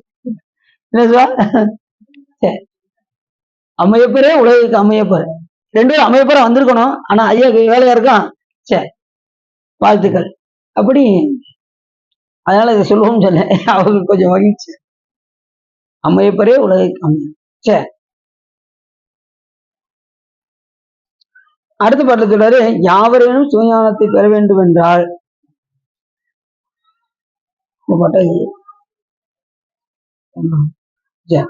யாவரேனும் சிவஞானத்தை பெற வேண்டும் என்று விரும்புகின்றவர் சிவலோகத்தில் சென்று அங்குள்ள போதகங்களை புசிப்பித்து பூமியின் கண் வந்து பிறந்து துன்பங்கள் கெடும்படி ஆக்கையினை வெறுத்து சிவனை தம்முடைய ஞான கண்ணால் தரிசித்து ஞானத்தை பெறுவர். ஏற்கனவே பார்த்தாச்சோ. அடுத்து சொல்றாரு, ஆராயும் இடத்து அவ் ஆசை உத்தமம். ஞான வேட்கை உடையவர்கள் மூன்று வகைப்படுவார்கள். ஞான வேட்கை உடையவர்கள், சிவபெருமானை அடைய வேண்டும் என்ற வேட்கை உடையவர்கள் மூன்று வகையா சொல்லுவாங்க. ஒன்று உத்தமம், அடுத்து மத்தியமம், அடுத்து கனிட்டம் அப்படிங்கிற மூணு விதமா இருக்காங்க. 3 ஜனனம் பிறந்து 3ஆம் ஜனனத்தில் பரகுருவின் அருளினால் ஆணவம் முதலிய பாசங்கள் நீங்க ஒளிபரப்பிய ஞான யோகத்தை பெற்று மேலாகிய ஆனந்த வெள்ளத்தினை அணிவிக்கும். இந்த 3 பேருமே 3 வகை நிலையில இருந்து சிவபெருமான் திருவடி எப்படி அடைவார்கள் என்று சொல்றாரு. முதல்ல அந்த கடைசி இருக்காரு பாருங்க, 3வது நிலையில் உள்ளவங்க பாசங்கள் நீங்க ஞான யோகத்தை பெற்று மேலாகிய ஆனந்த வெள்ளத்தை அனுபவிப்பார். இந்த உத்தமம், மத்தியமம், கனிட்டம் சொன்ன பார்த்தீங்களா? அந்த கனிட்டம் உள்ளவங்க என்ன செய்வாங்கன்னா, ஆணவ முதலிய பாசங்களை நீங்க ஞான யோகத்தை பெற்றுக்கொண்டு சிவபெருமாண்டி திருவடியை அடைவார்கள். கடைசி நிலையில் உள்ளவங்க. 2வது நிலையில் உள்ளவங்க எப்படின்னா, சிவஞானத்தை மத்தியமான ஆதரவு உள்ளத்தின் கண் உடையவர் மேன்மை உண்டாக சிவலோகத்தின் கண் அடைந்து சிவலோகத்துக்கு போய் சென்று பின்பு பூமியின் கண்டு 2 சரணம் பிறந்து 2 பிறவி பிறப்பாங்களாம். உள்ளவங்க என்ன செஞ்சாங்க, 3 சரணம் பிறப்பாங்க. கடைசி நிலையில் உள்ளவங்க 3 ஜனனம் பிறந்து சிவஞானத்தை பெற்றுக்கொண்டு சிவபெருமான் திருவடியை அணிப்பார். 2வது ஜனனம் உள்ளவங்க மத்தியமத்தில் உள்ளவர்கள் 3 பிறவி எடுத்து அதுக்கப்புறம் சிவபெருமானுடைய இந்த தேகத்தை விட்டு பரமஞானியாகிய ஆச்சாரியன் வைத்த கிருபை கடலிலே படிந்து மேலாகிய சீர்வாதங்களை தம் உள்ளத்தின் கண் தரிசித்து ஆணவமல நோயை நீக்கி முக்தி அடைவார். இப்ப இத்தனை விஷயம் சொன்னேன்ல, இதுல என்ன ஒரு முக்கியமான பயன்னா, குருவினால் தான் என்ன செய்ய முடியும், ஆணவமலத்தை நீக்கி எங்க போக முடியும், சிவபெருமானுடைய திருவடியை அடைய முடியும். குருவர்கள் இல்லாம திருவருளை அடைய முடியாது. இப்ப 2 இதுலயும் சொல்லும் போதும் முதலில் என்ன சொன்னாரு, பரம குருவின் அருளினால் ஆணவம் முதலிய குற்றங்களை நீக்கி. இங்க என்ன சொல்றாரு, பரம சிவஞானியாகி ஆட்சியாரியன் வைத்த கிருபை கடலிலே படிந்து. இப்படி அப்ப குருவர்கள் இல்லாம எதை அடைய முடியாது, திருவருளை அடைய. சிவபெருமானே என்ன பண்ணாரு, உபதேசம் கேட்டாரு. முருகப்பெருமானாகி என்ன செஞ்சாரு, தனக்குத்தானே உபதேசம் கேட்டார். காசியில இறந்த ஆன்மாக்களுக்கு எல்லாம் சாமி மோட்சத்தை கொடுக்காருன்னா அவர் என்ன பண்றாரு, அங்க குருவாக இருந்து அவர்களுக்கு உபதேசம் செய்துதான் மோட்சத்தை கொடுக்குறாரு. அப்ப எல்லாத்துக்கும் எது வேணும் அப்படின்னா, குரு கண்டிப்பாக கட்டாயமாக வேண்டும். ராமகிருஷ்ண பரமேஸ்வர் என்ன பண்ணாரு, விவேகானந்த மாதிரி ஒரு சிஷியர் கிடையாது அப்படின்னாரு. எல்லாருக்கும் கோபம் வந்துருச்சு இருக்கிறவங்களுக்கு எல்லாம். அது எப்படி நம்ம இத்தனை சிஷியர் இருக்கோம், அவர் மட்டும் என்ன சிறப்பா சொல்றாரு அப்படின்னதும், நீங்க நாளைக்கு பாடம் கேட்க வருவீங்கல்ல, அப்ப தெரிஞ்சுக்கிடுவீங்க அப்படின்னு எல்லாரும் பாடம் கேட்க வந்து உட்கார்ந்தாங்க. இவர் திடீர்னு என்ன பண்ணாரு, வாந்தி எடுத்தாரு பாருங்க. உடனே யார் போய் அந்த அந்த அத்தனை சிஷியர் இருந்தாங்கல்ல, இவர் போய் வேகமா போய் கையில பிடிச்சார். யாரு, விவேகானந்தர் போய் கையில பிடிச்சார். சரி கையில பிடிச்சிட்ட, கால் மிதிபடாத இடத்துல கொண்டு போய் போட்டு வா அப்படின்னாரு. யார, விவேகானந்தர். அவர் என்ன பண்ணாரு, டக்குனு இவர் குடிச்சிட்டாரு. வாந்தி வந்ததை எடுத்து இவர் குடிச்சிட்டாரு. ஏன்னா அங்க யாரும் கால் மிதிபடாது இல்ல. இப்ப எல்லாரும் ஒத்துக்கிட்டாங்களா, குருவே நீங்க சொல்றது சரிதான் அப்படின்னாங்க. அந்த அளவு குரு பக்தி. அதனாலதான் அவர் சிறந்து விளங்கினார். புரியுதா உங்களுக்கு? அதே மாதிரி நம்ம இதுல குரு சிஷியர்ல யாரு சொல்லுங்க பார்ப்போம். மாணிக்கவாச பெருமானும் சிவபெருமானும். எப்படி ஒரு குரு, எப்படி ஒரு சிஷியர், யோசிச்சு பாருங்க. அப்படியே அந்த ஒரு ஞானத்தை நம்ம எப்படி சொல்ல முடியும் சொல்லுங்க. அந்த அளவுக்கு மிகுந்த சிவஞானம் உடையவர் மாணிக்கவாசர். நல்ல குரு, நல்ல சிஷியர், அப்படி இருக்கணுமா. ஒரு குரு சிஷியர்னா சிவபெருமானு மாணிக்கவாசர் மாதிரி இருக்கணும். அடுத்து நல்ல குரு முருகப்பெருமானும் அருணகிரிநாதர் மாதிரி இருக்கணுமா. அருணகிரிநாதருக்கு எல்லாம் உபதேசம் பண்ணியிருக்காரு முருகப்பெருமான். ஏன்னா இன்னைக்கு முருகப்பெருமானை கொஞ்சமா சொல்லிடணும். ஏன்னா இன்னைக்கு மாசி மகம்ல, அதுவும் அவருக்கு அட்டமா சித்தி அருள் இருக்காரு. அட்டமா சித்தி சொல்லி கொடுத்தாராம் முருகப்பெருமான். அப்படி அட்டமா சித்தியை சொல்லி கொடுத்ததுனாலதான் கடைசி கூடு விட்டு கூடுவாகிறதுனால அவருக்கு வந்தது. அந்த கிளியா மாறக்கூடிய தகுதி அந்த சாமி கிட்ட உபதேசம் கேட்டு அந்த மந்திரத்தை சொன்னாரு. இந்த உடல்ல இருந்து அப்படியே நீங்கி கிளி உருவத்துல உள்ள போயிடுச்சு. இப்ப ஞானிகள்லாம் என்ன பண்ணுவாங்க அப்படின்னா, அந்த அட்டமா சித்தியை நல்ல வழிக்கு பயன்படுத்துவாங்க. ஆனா அசுரர்கள் என்ன பண்ணுவாங்க, அதை தீய வழிக்கு பயன்படுத்துகின்ற காரணத்தினால் அவர்கள் அழிந்தார்கள். நம்ம அறவர்கள்லாம் பாருங்க, எல்லாம் அட்டமா சித்தியை பெற்றுக்கொண்டு இறந்தவங்களெல்லாம் உயிரோடு எழுப்பி விட்டாங்க. அந்த பாம்பு இடிச்சு பையனை ஞானசம்பந்த பெருமான் பதிகம் பாடி எழுப்பினார். மூத்த திருநாவுக்கரசு இறந்து கிடக்கும் போது இவர் என்ன பண்ணாரு, போய் அப்பர் சுவாமிகள் பதிகம் பாடி அதை எழுப்பி விட்டு அந்த இறப்பிலிருந்து நீக்கினார். இதெல்லாம் எப்படி முடியும் அப்படின்னா, அந்த அட்டமா சித்தியை அவர் நல்ல வழியில் பயன்படுத்தினார். இறந்த பெண்ணு, அந்த எலும்புல இருந்து வந்த பெண்ணு எப்படி எழ வச்சாரு ஞானசம்பந்த பெருமான். அந்த குடியில இருந்து அப்படியே பாட பாட பாட பாட அந்த எலும்பு அப்படியே பெண்ணா உருவாகி, அவங்க அப்பா அந்த பெண்ணை ஞானசம்பந்தருக்கு கொடுக்கணும்னு வச்சிருந்தாராம். அவங்க அப்பா சிவநேச செட்டியார். பெண்ணை உருவாக்கி கொடுத்ததும் உடனே என் மகளை நீங்கள் கட்டிக்கொள்ள வேண்டும் அப்படின்னாரு. இல்ல, ஏன் அப்படின்னாரு. என்ன காரணம்னா, இப்ப உயிர் கொடுத்ததுனால நான் தந்தையாக ஆகிவிட்டேன் அப்படின்னாரு. உயிர் கொடுத்தவங்க தானே தந்தை ஆகிவிட்டேன்னு சொல்லி அவங்க மகளை அவர்கிட்ட ஒப்படைச்சிட்டு ஞானசம்பந்த பெருமான். இப்படிலாம் வரலாறுகள் எப்படிலாம் இருந்திருக்காங்க. அட்டமா சித்தியை நல்வழியில பயன்படுத்தியிருக்காங்க. இப்ப நம்ம கிட்ட மட்டும் ஒரு அட்டமா சித்தி கிடைக்கட்டும்னு வச்சுக்கோங்க, நானே கடவுள் அப்படின்னு உட்காந்துருவாங்க. ஆளுக்கு என்ன பண்ணுவாங்க, நானே கடவுள். எத்தனை பேர் இருக்காங்க இந்த உலகத்துல. கொஞ்சம் தியானம் பண்ணா போதும், உடனே கடவுள்னு உட்காந்துடுறாங்க. அப்படின்னா இருக்கக்கூடாது. அதுக்கெல்லாம் இன்னொன்னுன்னா, அப்படி போயிட்டாங்கன்னா யாரும் கடவுள்னு சொல்ல மாட்டாங்க. ஞான நிலையை அடைந்தவர்கள், யோக நிலையை அடைந்தவர்கள், நான் தான் சிவம் என்று என்ன செய்ய மாட்டாங்க? கட்டாயமா சொல்ல மாட்டாங்க. அவங்க நிலையே தனியா இருக்கும். அவங்க இறைவனோடு ஒன்றுபடும்போது, அவங்க எதையுமே நோக்க மாட்டாங்க. பெருமை சொல்ல மாட்டாங்க. அவங்க எதுவுமே அவங்களுக்கு என்ன செய்யாது? எல்லாமே வெறுப்பா இருக்கும். உலக வெறுப்பும், உடல் வெறுப்பும், உள்ளத்திலக்கு மல வெறுப்பும், எல்லாம் வெறுப்பா இருக்கும். எல்லா உயிர்கள் மேலும் அன்பு இருக்கும். அவங்க தான் ஞானிகள். அப்படிப்பட்ட ஞானிகள் தான் எப்படி இருப்பாங்க? இறைவனோடு ஒன்றரை கலந்து அந்த பேரின்பத்தை அனுபவிப்பார்கள். அப்படிப்பட்டவர்கள் பரம ஞானிகள். அப்ப குரு இல்லாம என்ன செய்ய முடியாது? திருவருளை நாம் அடைய முடியாது. அதுக்குதான் தீட்சை எடுங்க, தீட்சை எடுத்துருங்க, தீட்சை எப்படியாவது இந்த வருஷத்துல எடுத்துருங்கன்னு நம்ம சொல்ற காரணம் அதுதான். 1, 2 பேர் தான் இருக்கீங்க. என்ன சொல்லுவா? எடுத்துடலாமா அடுத்து? சரி, எல்லாம் கொஞ்சம் தயாரா தான் இருக்கிற மாதிரி தெரியுது. எப்ப எங்களுக்கு கார்த்திகை சிலவர் பாத்தீங்கன்னா எப்ப எங்களுக்கு கார்த்திகை வரும்னு நினைச்சுக்கிட்டே இருக்கோம் அப்படிங்கிற குறியா இருக்காங்க. சரி, அது கூட கொடுத்தாலும் நம்ம சொல்லிடுவோம், சொல்லி வாங்கி கொடுத்தோம். ரெண்டாவது நீங்க குரு வரலை பெற வேண்டும் என்றால் அதிகமாக தொண்டு செய்ய வேண்டும். தொண்டு செய்தால் கண்டிப்பாக சாமி என்ன பண்ணுவாரு? குருவருள் எப்ப நீங்க தவம் செய்றீங்களோ அப்ப சிவம் வந்துடும். தவம் செஞ்சா சிவம் குரு வடிவாக வரும். குரு வடிவாகத்தான் வரும். உலகத்துல மானுட சட்டை தாங்கி குரு வடிவமாக வந்துதான் சிவபெருமான் அருள் செய்வார். மற்ற வடிவில் வரமாட்டார். இந்த பிரகிருதி மாயா போனத்துக்கு சிவபெருமான் குரு வடிவாகத்தான் வருவார்.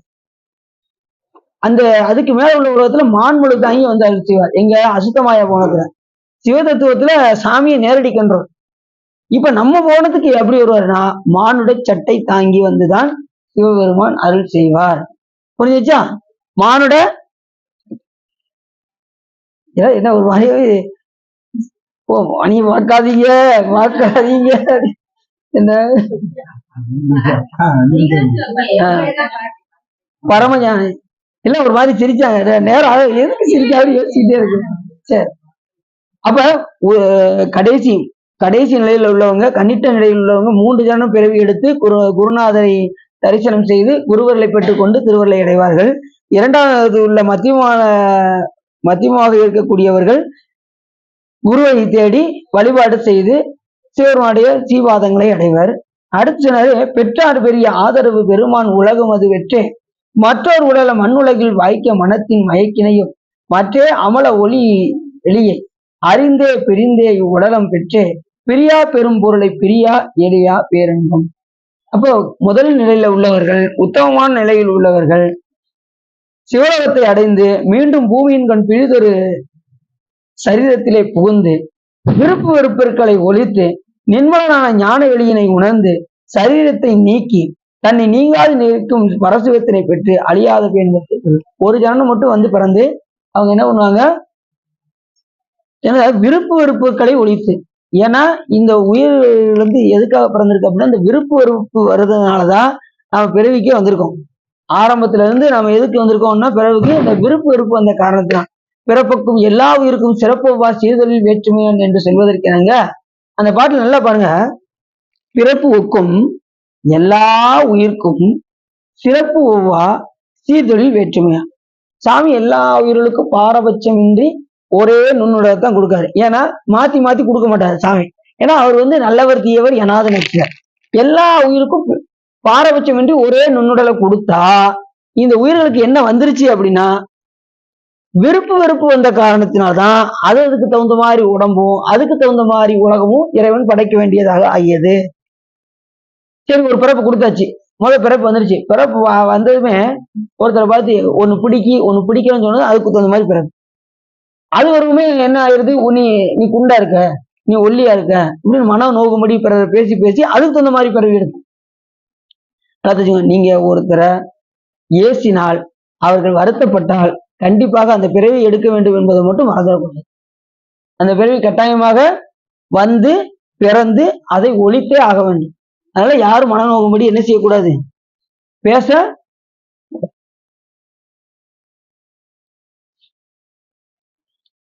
அப்ப பிள்ளைகளை ஒண்ணு திட்டக்கூடாதா அப்படின்னு சில பேருக்கு இதெல்லாம் யோசனை வரும். கண்டிக்கத்தான் செய்யணும், பிள்ளைகளை கண்டிக்கத்தான் செய்யணும்.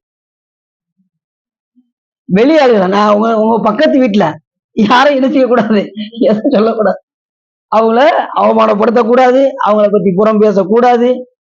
ஆனா காலையில எங்க வீட்டு பக்கத்துல பாத்தீங்கன்னா காலையில எந்திரிச்சதுமே உட்காந்துறாங்க பக்கத்து வீட்டை பத்தி பேசுறதுக்கு. ஆஹ் உங்களுக்கு நான் 100 காமிச்சு அடிக்கிறீங்களா?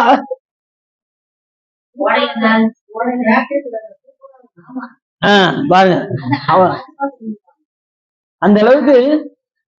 ஏன்னா இந்த நிலையை விட்டாச்சுன்னா அடுத்த நிலை எங்க போகும்னா உலகத்தை பத்திய சிந்தனை தான், ஊர்க்கதையை பத்தி பேசுறதுக்கு தான் போகும், அடுத்தவங்களை பத்தி புறம்புற நிலைக்கு தான் போகும். இப்படி போனா நம்மளுடைய வாழ்க்கை என்ன ஆயிரும், கீழே போயிடும்.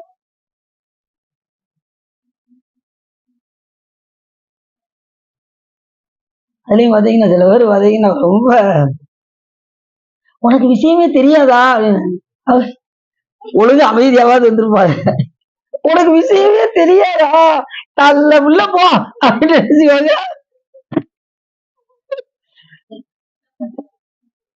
உனக்கு கடைசி வரைக்கும் விஷயத்த சொல்லவும் மாட்டாங்க.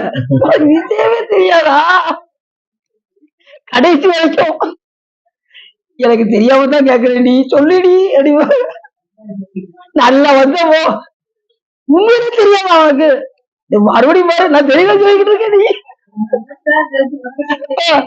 ஊருக்கே தெரியுது உனக்கு தெரிய மாட்டேங்கி, எல்லாம் நானே சொல்லிக் கொடுக்க வேண்டியிருக்கு உனக்கு, உனக்கு நானே சொல்லிக் கொடுக்க வேண்டியது.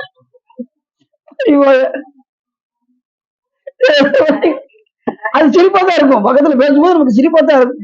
சரி காதம் அடைத்துக்கொள் சரவணா அப்படின்னு சொன்னா சத்தம் போட்டு வந்துடுறாங்க. என்ன கடைசி வரைக்கும் விஷயம் சொல்லு. அதுக்கப்புறம் நம்ம தான் நம்ம யாரும் பேசும்போது என்ன செய்யக்கூடாதுன்னு நிக்க கூடாது, அந்த இடத்துல நம்ம போயிடணும். நம்ம என்ன சொல்றாங்கன்னு விஷயம் கேட்டோம்னு நம்ம என்ன ஆயிடுவோம், சீரோக்கு வந்துடும். ஆனா யாரு சொல்றது நம்ம என்ன செய்யக்கூடாது, அப்படி சொல்லிக்கிட்டு இருக்கோம். நான் போய்கிட்டு இருக்கும்போது இப்படி சொல்லிக்கிட்டு இருந்தாங்க, அதை சொல்ல வரேன். அப்ப சிவா ஒட்டுலாம் கேட்பாரு போல தெரியுது அப்படின்னு நினைச்சு நீங்க நம்ம சொல்லிடக்கூடாது. அவங்கள சிவா இதெல்லாம் செய்யற அப்படின்னு போய் இப்படி பேசிக்கிட்டு இருந்தாங்க, அதை வச்சு சொல்றேன். அதனால யாரையும் அப்படிதான் பட்டினத்தார் என்ன பண்ணாரு, அப்படியே அந்த புல் வரவுல படுத்திருந்தாரு, 2 பெண்கள் அப்படி போனாங்க. என்னடி ஒரு பெரிய அந்த அன்னைக்கு ஒரு என்ன பெரிய ஞானி அப்படின்னாங்க. அவரு பக்குன்னு ஆயிட்டாரு, என்னடா இப்படி தலைக்கு வச்சு படுத்திருந்தாரு, என்ன ஞானி அப்படிங்கிறாங்களே அப்படின்னு. ஆமா என்னதான் வீட்டை விட்டு வெறுத்து வந்தாலும் அந்த அந்த கை சொன்ன கேட்கல அப்படின்னாங்க. தலைவனை வச்சு படுக்கிறதுக்கு அந்த கை சுகம் கேட்கு அப்படின்னதும் உடனே அவரு சரி அதெல்லாம் நல்லதுதான் அப்படின்னு 2 பேரும் மாறி மாறி பேசுறாங்க. உடனே சரின்னு தண்ணி எடுக்க அப்படி போயிட்டாங்க. போனதும் கை எடுத்துட்டாரு, எடுத்து மறுபடியும் படுத்துட்டாரு. அந்த 2 பேரும் தண்ணி குடம் எடுத்துட்டு மறுபடியும் வந்தாங்க, அதே எடுத்துட்டு வந்தாங்க. பாத்தியாடி நீ என்ன சொன்ன, கை வச்சு படுத்திருக்காருன்னு சொன்னதும் அந்த கை எடுத்துட்டு எப்படி படுத்துருக்காரு பாரு அப்படின்னு. இப்ப நீ ஒத்துக்கிறியா, அவர் பெரிய ஞானின்னு ஒத்துக்கிறியா அப்படின்னாங்க. பாடி இப்பயும் அப்படின்ட்டு அந்த மாதிரி இப்பயும் அவருக்கு இன்னும் சுத்தமா அந்த இதே வரல அப்படின்னுச்சு. ஏன் நீ இப்படி சொல்ற அப்படின்னு அந்த அம்மா கேட்டதும் அது கழிச்சு நம்ம பேசுறது ஒட்டு கேட்காருல அப்படின்னு இன்னும் பரவதாடி நான் ஒத்துக்கவே முடியாது அப்படின்னு பார்த்தாரு. பட்டுத்தாரு இந்த உலகத்துல எதையுமே காது கொடுத்து கேட்கக்கூடாது, செத்தாரே போலே திரி அப்படின்ட்டாரு. இந்த உலகத்துல எப்படி இருக்கணுமா, செத்தாரே போலே இருக்கணுமா, யாருமே கேட்கவும் கூடாதான், கேட்டாலும் போய்கிட்டே இருக்க வேண்டியது, நம்ம எதுவுமே வினை செய்யக்கூடாதான். ஆனா நமக்கு வினை வந்துடும், அதுதான் அப்படி சொல்றாங்க.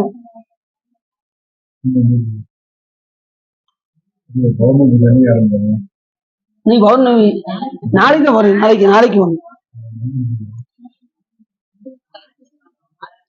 இப்படி இந்த 3 நிலைகள் சொல்லி இப்ப அருணகிரிநாத பெருமான் வந்து அகத்திய மௌனி வந்து முருகப்பெருமான போட்டார். இப்படி சொல்லி சாமி சொல்லிட்டே வர்றாரு, அந்த அறங்களையே சொல்லிட்டு வர்றாரு. இப்படிப்பட்ட அறங்களை செய்தால் என்னென்ன பலனை அடைவார்கள் சொல்லி முருகப்பெருமான் சொல்ல அகத்திய மௌனிவர் முருகப்பெருமானை இப்ப போட்டுறாரு. தன்னை விரும்புகின்றவரையும் அடிமை கொண்டு அருதி அருள கருதியவனே, காமனை எரித்த நெருப்பு கண்ணை உடையவனே அப்படின்னு சிவபெருமான சொல்லிட்டு அடுத்து முருகப்பெருமான சொல்றாரு. பாவம் இல்லாதவனுமாய் அழிவும் இல்லாதவனுமாய் சங்கார கிருத்துவுமாய் ஆண் மக்கள் துன்பத்தை போக்குவனுமாய் சௌந்தரிய இவனுமாய் திண்ணிய 8 தோள்களையும் உடைய வலியுடையனுமாய் இமவானுக்கு நல்ல மகளாக பார்வதி தன் காதல் கொண்டு திருமேனியில் பாதி அருளியனுமாய், இப்படி எண்ணற்ற புகழ சாமி அப்படி போட்டி சொல்லிட்டே வர்றாரு. சொல்லி முடிச்சுட்டு கடைசி சொல்றாரு, தங்கள் திருமேனியில் தக்கன் யாகத்தில் சூரியனில் பற்களை உதித்தவனுமாய் பத்மாசனத்தில் இருக்கும் பிரம்மனது தலையை அறிந்தவனுமாய் நித்திய சுத்தனுமாய், இப்படி தலையை கொய்தாரு பாருங்க, பிரம்மனுடைய தலையை கொய்தது எல்லாத்தையும் சொல்றாரு. இப்படி அடுத்து சொல்றாரு, அந்த மதத்தினை கெடுக்கும் வழியை உடையவனே, 6 முகத்தை உடையவனே, குகனே அப்படின்னு இப்ப முருகப்பெருமான போட்டியாங்க. முதல்ல சாமி சொல்லிட்டு அடுத்து முருகப்பெருமான போட்டுறாரு. ஏன்னா நமக்கு இப்ப குருவா அவர் யார் சொல்றா, அகத்திய மாமுனிவருக்கு முருகப்பெருமான் சொல்கின்ற காரணத்தினால், பெருமானே ஆணவமலத்தை கெடுக்கும் வழியை உடையவனே, 6 முகத்தை உடையவனே, குகனே, புறமகளை மனம் செய்து காதலித்து இருப்பவனே, நீயே புகலிடம் எம்மை காத்தல் என்று துதிக்கும் தோத்திரத்தை கைகொள்ளுமாறு அமலனாய் எவற்றிற்கும் முதல்வனுமாகிய பிள்ளையாருடைய சீபாத மலரை பணிந்து எல்லா பொருளையும் அறிந்தேனுமாய் அழகிய தாமரை தவிசனுடைய நான்முகனுக்கு புத்திரனுமாய் அகத்திய முனிவனது அருளினால் மலமாய கண்மங்களை போக்குவாம் என்று இந்த பட்டம் முடிக்கிறார். இப்ப இந்த இயல் முடியுது. எது?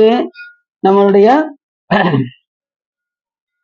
ஐவகை யாகவியல்ங்கிறது இந்த இதோட முடியுது. அடுத்து 4வது பல விசிஷ்ட காரணவியல்னு வருது. அது என்னங்கிறத பார்ப்போம். இப்ப என்ன சொன்னாரு, இப்ப இந்த தவங்களை செய்தால் நமக்கு இந்த உலகத்தில் போய் பிறந்து மறுபடியும் பூமியின் கண் பிறந்து மறுபடியும் சிவபெருமானுடைய சீபாதங்களை அடைவார் அப்படின்னு அந்த நூல் நமக்கு சொல்லுது. அந்த இடத்துல அந்த 4 வகை யாகவியல், கர்மவியல், தவவியல், ஜவவியல், தியானவியல், அப்புறம் ஞானவியல். அதுல ஞானவியல் தான் ரொம்ப முக்கியமானது. எல்லாவற்றும் மேம்பட்டது ஞானவியல். அந்த ஞானத்தை எப்படி நாம் பெற்று நாம் இறைவனை அடைய வேண்டும் என்கின்ற செய்தி எல்லாத்தையும் நம்ம இப்ப பார்த்தோம். ஒவ்வொரு நாளும் அடுத்து நம்ம பல விசிஷ்ட காரணவியல் என்ன சொல்ல வருது அப்படிங்கிறத பார்க்க போறோம். அதுக்கு முன்னாடி இப்ப முருகப்பெருமானையும் சுவாமியும் சேர்த்து போற்றி அகத்திய மாமுனிவர் போற்றி பாடினார். இது புண்ணியமான காலத்துல 2 பேரையும் சிந்திக்கக்கூடிய ஒரு வாய்ப்பை சிவபெருமான் கரெக்டா நமக்கு இந்த மாசி மக நாளன்று நமக்கு கொடுத்திருக்கின்றார். இந்த மாசி மகம் என்ன ஒரு சிறப்பு அப்படின்னா, முருகப்பெருமான் உபதேசம் செய்த நாள் இந்த மாசி மக திருநாள். அந்த பாட்டுல சொல்றாரு, சிவனார் மனம் குளிர உபதேச மந்திரம் இரு செவி மீது நும்பகர்தை குருநாதா சிவகாம சுந்தரி தன் வரபால கந்த. சிவகாம சுந்தரியாகிய உமையம்மை அந்த 6 முகமும் அப்படியே சரவண பொய்கையில் இருந்தது. அந்த 6 முகத்தையும் அப்படி அம்பாள் தொட்டாங்க. அப்படி ஒரு முகமாக ஆகியது. அப்படி ஒரு முகமாக ஆன காரணத்தினால் அதற்கு கந்தன் என்று பெயர். கந்தன் என்ற சொல்லுக்கு 6 முகங்களையும் ஒன்றாக கொண்டவன் என்றும் உயிர்களுக்கு பற்றுக்கோடாய் விளங்குவன் என்றும், அடுத்து என்ன சொல்றாரு, பகைவருடைய ஆற்றலை வற்றச் செய்வன் என்கின்ற ஒரு பொருளும் உண்டு. அதனால் கந்தன் என்று பெயர். யாருச்சா? அம்பாள். சிவகாம சுந்தரி தன் வரவாள கந்த நின செயலே விரும்பி உள்ளம் இணையாமல் அவமாயை கொண்டு உலகில் விருதா அடைந்து உழலும் அடியேனை அஞ்சல் என வரவேணும். பெருமானே பெருமானே, இந்த ஆணவத்தினால, இந்த ஆணவ மலத்தின் காரணமாக நான் என்ன செய்யறேன், இதையே மெய்யென்று இருந்து இந்த உலகமே மெய்யென்று எண்ணி அவமாயை கொண்டு உலகில் விருதா அலைந்து உழலும் அடியேனை அஞ்சல் என்று அருள வேண்டும். எனக்கு கவலைப்படாதுன்னு சொல்றதுக்கு நீ என்ன செய்யணும் முருகா, எனக்கு நீ வந்துடக்கூடாதா அப்படின்னு யாரு கேட்கா? அருணைநாத பெருமான் கேட்கிறார். அவமாயை கொண்டுலகில் விருதா அலைந்துழலும் அடியேனை அஞ்சலென வரவேணும். அறிவாகமும் பெருக இடரானதும் தொலைய அருஞான இன்பமது புரிவாயே. நவநீதமும் திருடி உரலோடு ஒன்றும் அறி ரகுராமர் சிந்தை மகிழ் மருகோனே. ராமருடைய சிந்தையில எப்பயுமே முருகப்பெருமான் இருக்காராம். எப்படி சொல்றாங்க, ரகுராமர் சிந்தை மகிழ் மருகோனே. அப்படிப்பட்டவர். அந்த பெருமாளுக்கே நீ யாரு? மருமகன். அப்ப நீ எப்படிப்பட்ட ஆளு அப்படிங்கிறாரு முருகப்பெருமான். எப்படி சொல்றாரு பாருங்க. அந்த திருமாலுக்கு, அவருக்கு காத்தல் தொழில் செய்யக்கூடியவர், அவருக்கே நீ மருமகன்னா நீ எப்பேற்பட்ட தொழில் செய்வ சாமி அப்படிங்கிறார். ரகுராமர் சிந்தை மகிழ் மருகோனே. நவலோகமும் கைதொழும். 9 உலகமும் 9 லோகங்களும் முருகப்பெருமான கையெடுத்து தொழுமா. நவலோகமும் திருடி உரலோட ஒன்று மறி ரகுராமர் திங்கமிகில் மருகனோனே நவலோகமும் கைதொழும் நிஜதேவலம் கிருத நலமான விந்தை கதிர் விலை கோவே தேவயானை அம்புறமின் மணவாள சம்புரமுரு திரள்வீர மிஞ்சி கதிர் வடிவேளா திருஆவினன் குடியில் வரும்பேல் சவுந்தரிய ஜெகமேல்மை கண்ட விரல் பெருமாளே. இந்த ஜெகத்தின் மேல் வந்து ஞானசம்பந்த பெருமானாக வந்து அந்த இடத்துல சிவ சாருவம் பெற்றவர்னு சொல்லணும். நம்ம முருகன் சொல்லக்கூடாது, முருகப்பெருமானுடைய சாருவம் பெற்ற அடியாராக வந்து இங்கே ஞான உபதேசம் செய்துவிட்டு திருவடி அடைந்தவர் திரு ஞானசம்பந்த பெருமான். அதான் ஜெகமேல் கண்ட விரல் பெருமாளே. முருகா, நீங்க ஞானசம்பந்தராக வந்து இந்த ஜெகத்தில் உள்ள ஆன்மாக்கள் எல்லாம் உயும்படி செய்தாயே அப்படின்னு இந்த இடத்துல யார் சொல்றா? நமது அருணைநாத பெருமான் பாட்டுல சொல்றார். அப்படிப்பட்ட ஒரு தனி சிறப்புடையது. இனி தொடர்ந்து நம்ம பார்ப்போம் என்று சொல்லி இதுக்காக உள்ளம் நிறைந்து வகை சிறந்து இந்த தர்மோத்தரத்தை நீங்க கேட்டதினால் உங்களுடைய வல்வினை கரைந்து திருவருள் உரையும் என்று சொல்லி திருப்பூர் பாடி அடியின் உரையை நிறைவு செய்கின்றேன். திருச்சிற்றம்பலம். சிவனார்வனம் குளிர உபதேச மந்திரமிர் செவி மீதிலும் பததி குருநாதா சிவகாம சுந்தரிதன் வர பாலகந்த இனதையரே விரும்பி உள்ளம் நினையாமல் அவமாய் கொண்டுலகில் விருதா அலைந்துணலும் அடியேனை அஞ்சல் என வரவேணும் அறிவாகமும் பெருக இடரானதும் தொலையாறு ஞான இன்பமது புரிவாயே நவநீதமும் திருடி உரலோடை ஒன்று மறி ரகுராம சிந்தை மகிழ்வருகோனே நவலோகமும் கைதழும் நிஜ தேவலம் கிரு நலமான விந்தை கதிவிடை கோவே தேவயானையம் குரமின் மனவாள சம்பமுருதிரன் வீர மிஞ்சி கதிர்வடிவேலா திரு ஆவினன் குடியில் வருவேல் சவுந்தரிக ஜெகமேல்மை கண்ட விரல் பெருமாளே. கைலாய பரம்பரை ஞான போதனை காட்டும் வெண்ணை வைவாய்மை கண்டான் தந்ததிக்கோர் மெய்ஞான பானுவாகி குயிலாரும் பொழில் திருவாவுடு திருவாள் குற்றமச்சிவாய் தேவன் சைலாதி மரபடியோன் திருவரவு நீடோடி திலகமாக ஆறிரு தடந்தோர் வாழ்க அறுமுக வாழ்க வெற்பை கொடுக்கை கரிவல் வாழ்க குக்குடம் வாழ்க செவ்வேல் ஏரி மஞ்சை வாழ்க யானை நான்கு வாழ்க மாறில்லா வள்ளி வாழ்க வாழ்க சீர் அடியாரெல்லாம் வாழ்க சீர் அடியாரெல்லாம் வாழ்க சீர் அடியாரெல்லாம் வான்முகில் வளாது வைக மலிவளம் சுரக்க மன்னன் கோன்முறை அரசு செய்க குறைவில்லாதீர்கள் வாழ்க நான்முறை அரங்கள் ஓங்க நற்றமும் வேள்வி மல்க மேன்மைகள் செய்வ நீதி விளங்குக உலகமெல்லாம். பார்வதி பதையே நாளுடைய சிவனே போற்றி. வேல் முருகனுக்கு சிற்றம்பலம் தில்லையம்பலம் பொன்னம்பலம் அருணாச்சலம் ஏகாம்பரம்.